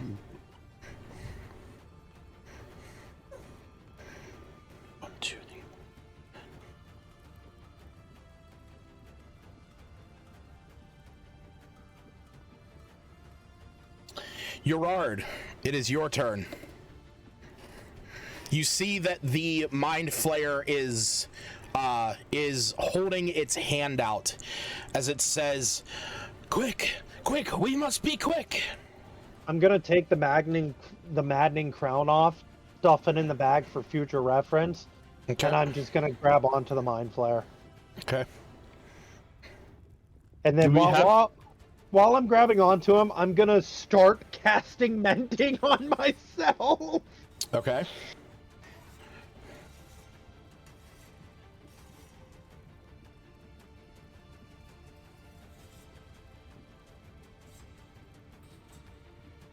Oh, I didn't even think of that. What? Anytime I got hit with the melee attack, I essentially had a form of Hellish Rebuke because of Calyrax's retribution. Yeah. I forgot about it, it's fine. I forgot I had it activated. So did I. All good. All right.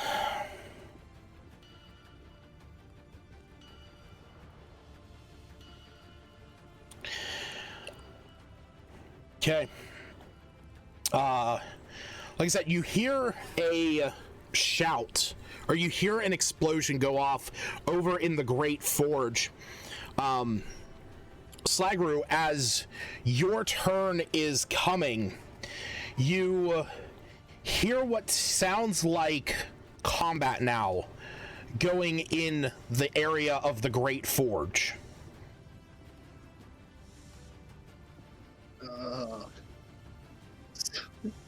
So, anyway, did you happen to see anyone else in there?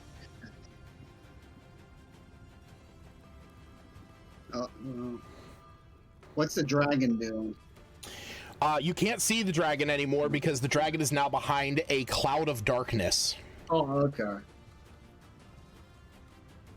Yeah, I'm just going to go with. I'm sure Johnny's like slapping me, hurrying me up, so I'm just going to go with the go to the mind flayer. Okay. As you step up, oh, sorry, good. Not good. As you step over to the mind flayer, you see that he looks at you. His eyes kind of twinge with a sense of knowing. You see the yellow glint in them, as in your mind you hear him say, "You possess a spawn. Yes, Slabask. You are wise to take a host." Thank you. And Johnny kind of appears on your shoulder and he goes, "Oh, I have another name now."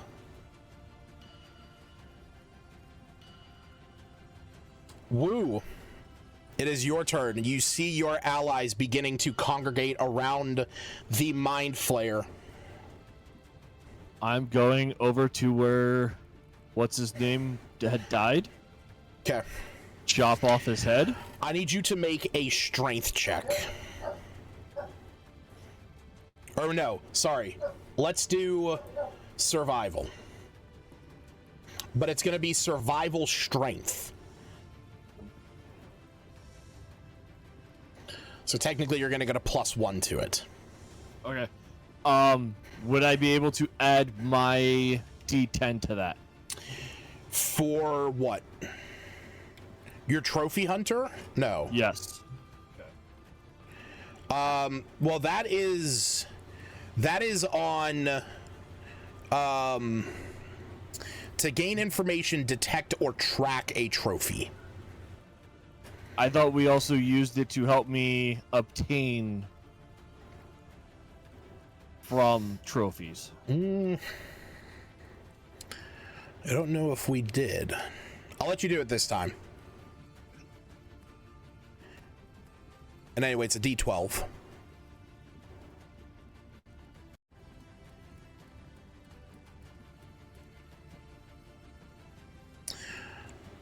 I'll have to go back and look at my notes on that. Go ahead and roll the D12. Okay. Soft 21. A quick and dirty chop down onto the neck of Zardarok, and you are able to cleave it. It is not a clean cleave, but you are able to break through the neck and dislocate it, or decapitate him. Gotcha. And do I just need to get a hold of Groff, since Groff's touching? Yes. Okay. So. Okay. Go back in and grab Groff and push Groff in too. Smith, it is your turn. Before I grab the Mind Flayer's arm or whatever, I'm gonna ask Will what he saw in there. Wu wouldn't have seen anything because of the sphere of darkness. Can I see through? I can see through magical darkness. Wait, what the fuck can you see through magical darkness? I have dark vision, or does that not dark vision only allows you to see in dark, not through magical darkness. The only person that can you see, has it. The only one that can see through all of it is Erard, so Lucas Oh. can tell me everything I see, but I can't tell you anything because You know of what? Devil's Sight. You know what? Well, Actually, tremor no. sense? I will give you tremor sense. You, as you were down there, you heard or you sensed somebody new in combat up here, as if there was somebody else in that room that you had not seen before. I'm gonna say I sense a potential new.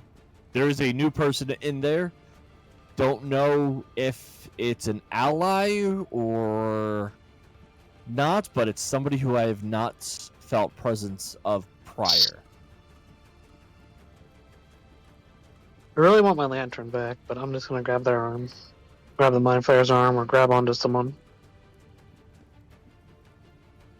Okay. All right. That was a dick move, take my lantern, by the way. Huh? He was saying it to me. He knows who I'm talking to.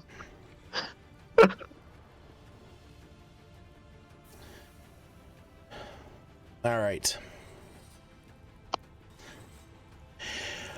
A moment later, you hear a voice as Ravenchuck places his hand on to the Mind Flayer. You guys hear a female voice come from up here where this top platform is located, that the Durgar were throwing javelins down. A moment later, you see two figures up here, up in the windows. You see a female figure of white hair with an eye patch. And you see a Goliath warrior. And as you look up, Smith, you recognize this Goliath. This is your cousin, Kapanook. As the female voice had shouted, "Up here! Up here!" And through your tremor sense, you detect these two making their way up the staircase. And as this happens, they look down at all of you. There's a look of shock in the woman's face, and there is a look of instant recognition from the Goliath, from Kapanook. And Smith, you hear him shout in Giant, "Cousin, what are you doing here?"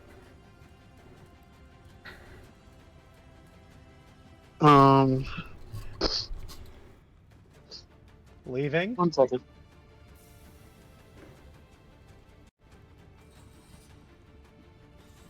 I will. What do I know about my cousin? Is he a good guy, I guess? Yeah. I mean, he's one of the members of the Thunlakalaga clan. He's also known as Tall Tree. But he was one of the many members of the hunting parties that would go out. So he's a seasoned kind of ranger. I'll shout back that we're trying to put a stop to the. Who did we kill? What was the big bad guy's name? And the dragon? Zardarok Who's the Sunlight. one that? Yeah, that guy. And he says, he looks at you and says, "Is he dead? Do we need to kill him still? That son of a bitch put me in here!" He's dead, but the dragon, he's about to get free. Then we kill the dragon? Yes? I'll kind of look around.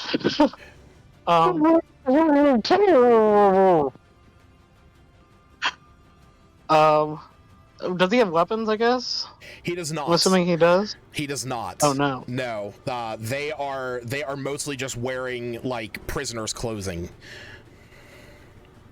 No, I will gesture him to come over here, and that we will live to fight another day. And that we should just get out of here for now. He looks over and says, As we all punch our wounds and whatnot. as he looks through this opening, and he says, "Then wait for us." I will, Is it my turn, or can I take an action or anything like that? Yeah, Or you do I didn't have to have an wait? action on your last turn, so that's fine. How far does this darkness go? Or do I not It's know? a 15-foot radius sphere. All right, I'm back. Sorry. Welcome back. So who are those people? You don't know the one, but the one, you don't know who the woman is, but the Goliath is one of Smith's cousins. His name is Captain. I will relay that information and say we should wait for them.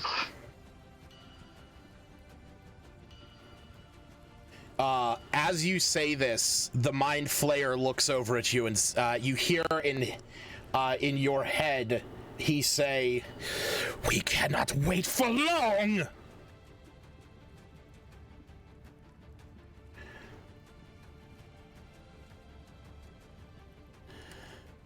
All right.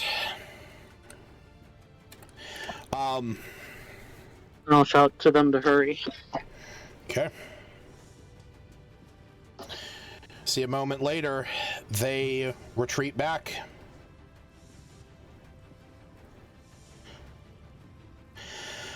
You see the Mind Flayer begins to focus and channel his energies.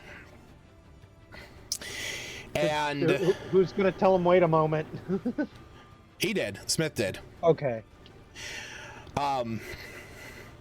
And you hear in your minds him say, "My strength is weak, and my mental acuity is hampered by the Chardolin. I need you all to focus. Focus on somewhere safe. Somewhere to get us away from this place. Picture it in your mind and focus." And out of game, I need each one of you to come up with a location in your mind. Where would you like this message sent to you? Just think about it for right now. Oh. Just think, because there will be a moment. Tried emptying my mind, but all I could think of was the Stay Puft Marshmallow Man. Brothel, brothel, brothel, brothel. So I asked the group what they're thinking of? Because I don't really have a place in mind. I think the point of Lucas is for us to message him at the end of it and see where it puts us. Nope, you're not Because going to message me. Oh? Nope. So you've been watching One Piece, I see. I don't know what that refers to. Oh, Bartholomew Kuma. See, okay. In, what was it? Saba Odi arc? Oh, actually, we should go back to Thriller Bark. No, stop. This man can teleport people, and he just kind of slapped everybody away, and they all went in different areas of the world to get stronger to come back. Speaking of One Piece, have you read the chapter, Justin? Yeah, I'm pretty sure I read. caught up. You wanna go stare at one of the. You wanna go stare at Saturn and see what happens? No, no, but I can't wait to see him and Luffy go at it. That'll be fun. What wins, the power of the devil himself, or cartoon bullshit? I think we know the answer. You guys hear... Sorry, I had to roll some dice on my table back here. Oh, is that what that noise was?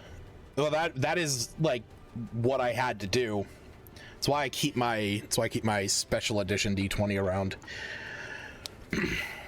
A moment later, as it is back to the Mind Flayer's turn, you see, shoved through the darkness is the woman. And as I'm just gonna do this for dramatic effect, as the shadow orb disappears, Smith, you look back as you see her running through, reaching her hand out towards all of you. You see your cousin run, and as the Charlatan dragon is about to take flight, jumps across the platform and onto its back. Wait, my cousin jumped onto the Charlatan dragon's back? Yes. Huh. As I had to roll to see if he would, for one, follow through, or two, if he believes that a warrior's death is the way out.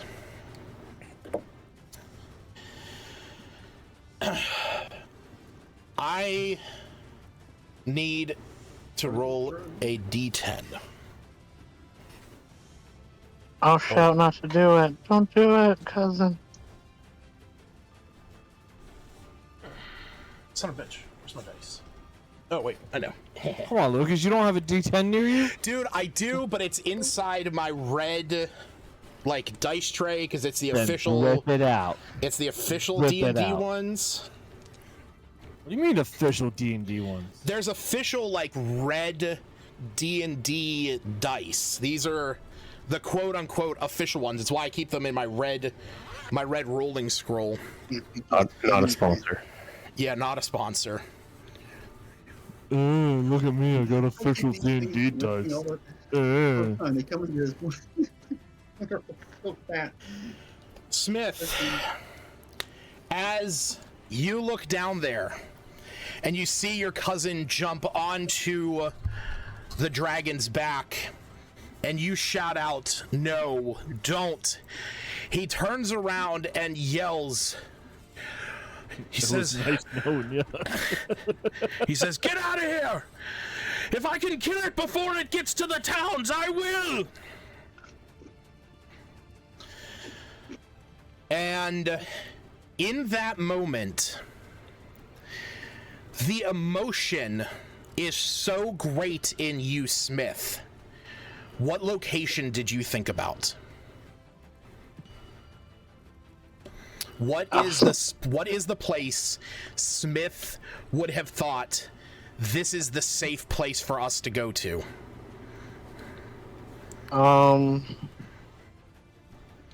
If nothing else, I would say probably back with my tribe. But what other areas have we been to? Like, And can you give me a map? You've been Like, all what's over the a big place. city we've been?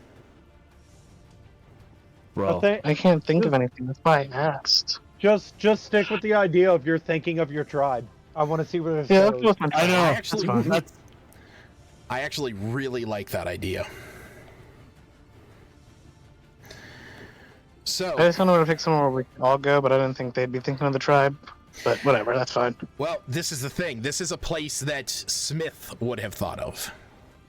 Yes. So, as this emotion grows and builds within you, the sight of your cousin jumping onto the back of this dragon, you having this thought in your head of trying to escape and knowing that this dragon could destroy this place, listening to what Slagru had said about them bringing this place down. And as this is happening, and your mind is racing. I need to see something here.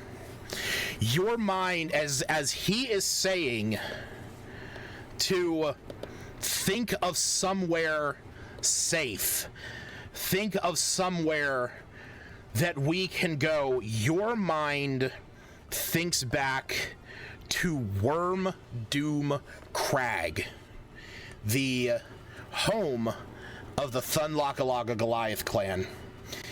Atop a snowy mountain slope, the bones of an old adult white dragon resting at the entrance of this lair.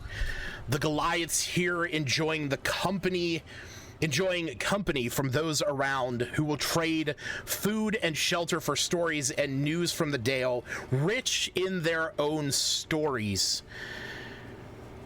You all come together, and Smith, this emotion manifests as you hear the voice of the Mind Flayer come to your mind as he says, "Yes, a safe place far from here." And all of a sudden, the world around you begins to warp. The lot of you shift. And as this happens, you suddenly appear outside of a snowy fortress. Were we able to grab the woman? She, at the last moment, grabs onto Wu. Nice. And give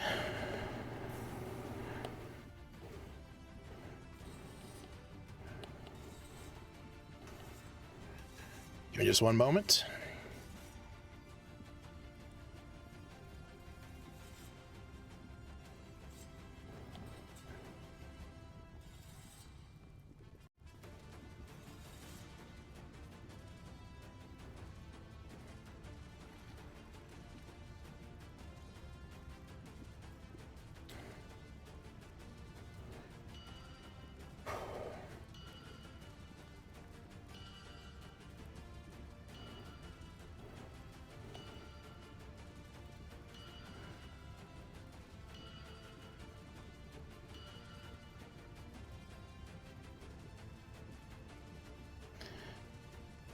I wasn't sure which map I was gonna have to pull up, so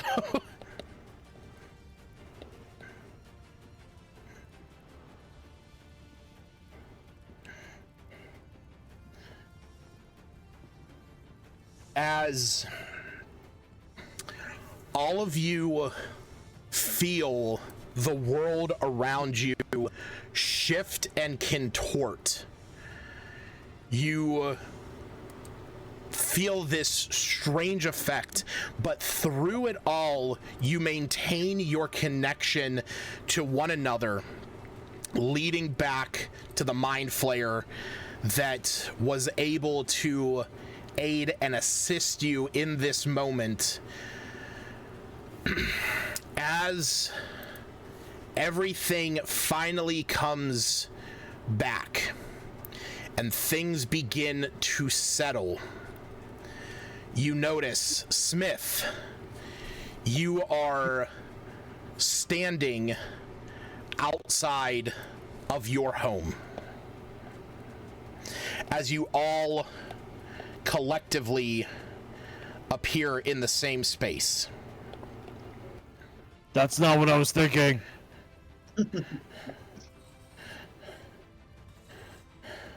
Since Lucas knew what I was thinking, he knows that.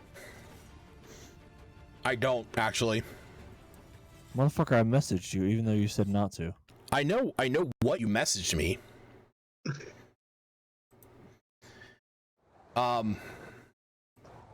As you land here, and you kind of feel yourselves, hit that moment of feeling your feet underneath or feeling the ground underneath your feet once again, you look around and you see that you are standing in front of your old home, Smith.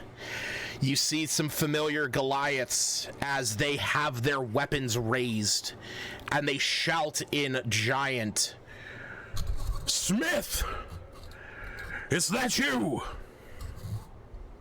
Hey, I know that language. I'll shout back in giant. Yes, it's me. These are my friends. We just got back from a fight. We need shelter. How did you get here? Everything, we heard a loud crash. Base magic.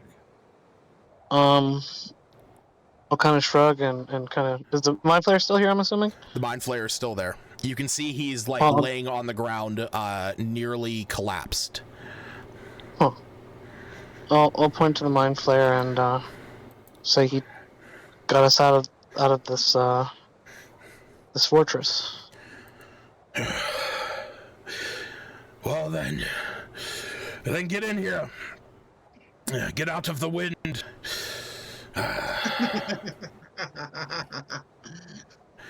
I'll ask Slagru if what we should do about this Mind Flayer. If he can be trusted. I know he just got us out of there, but I mean, it's still a Mind Flayer.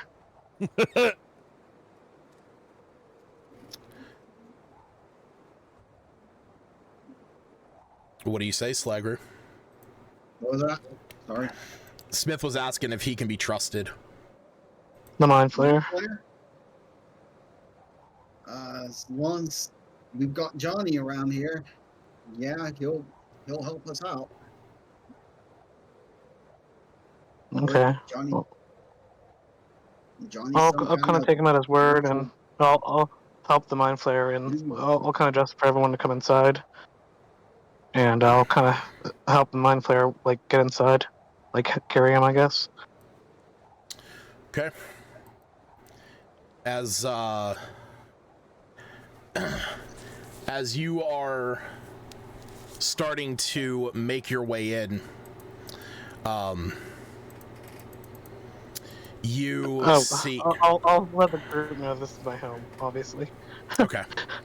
This is my tribe.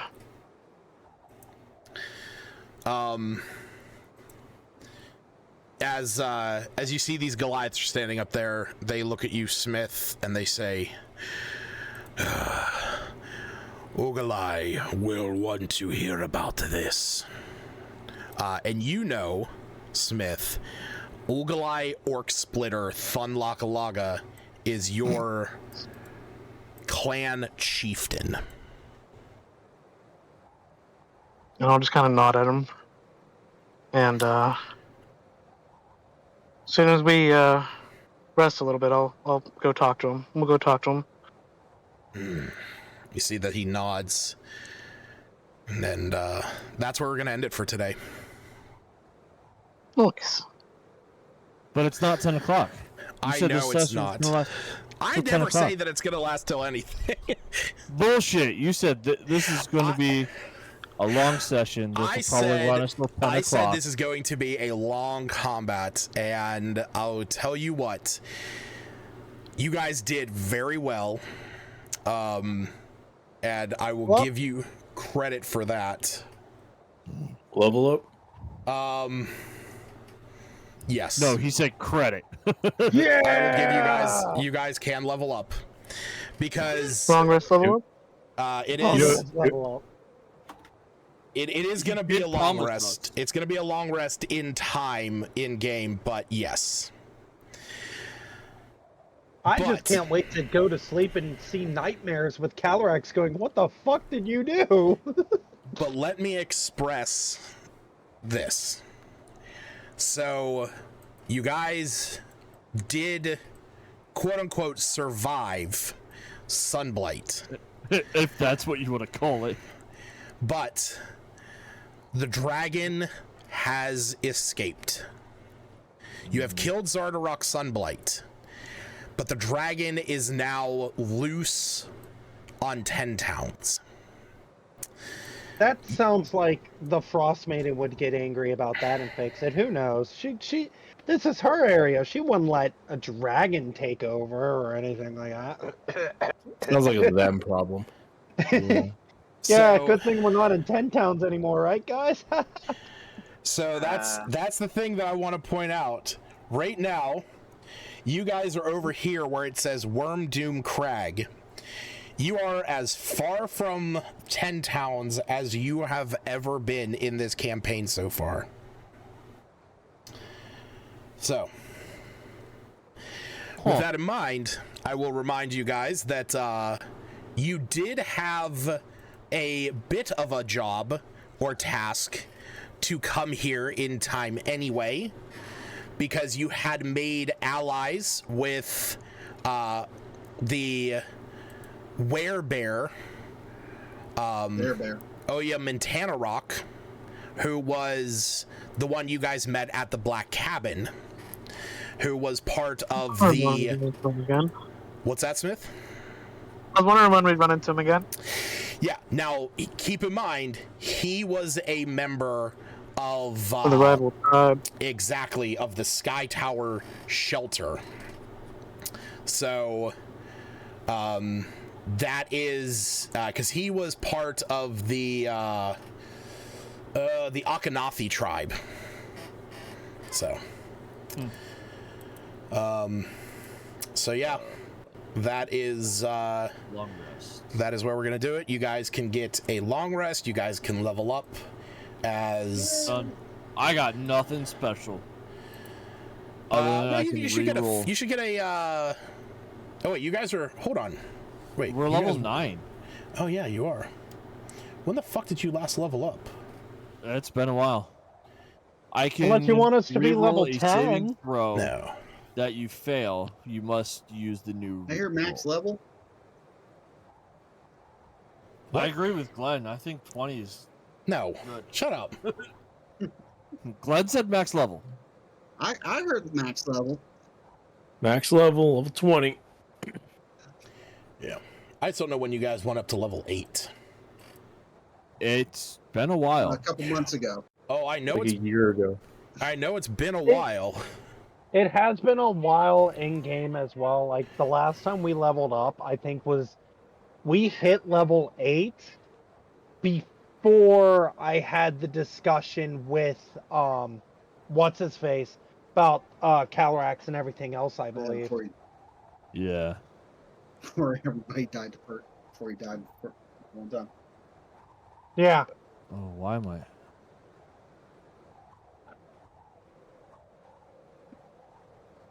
Oh God.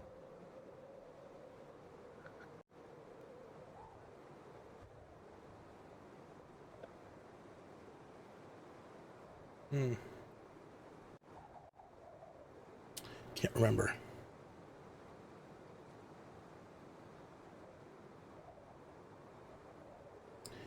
I don't know. Not worried about it. Oh, here it is. That was session 35. The party left Targos and headed back to Bryn Shander. Yeah, that was back in April. So, Yeah, long time. We should be level 10 now. no. I have to take into consideration the shit you guys do. All right, to those of you watching, thanks for joining us tonight. We really appreciate it. Penis. Bukake. Bukake. All those fun things. So, Oh yeah, Justin had a Bulba. birthday a little bit ago. yeah, and Smith has a birthday coming up. Yeah, we don't talk about that. I do. Smith's a private person. I do. Bye, everybody.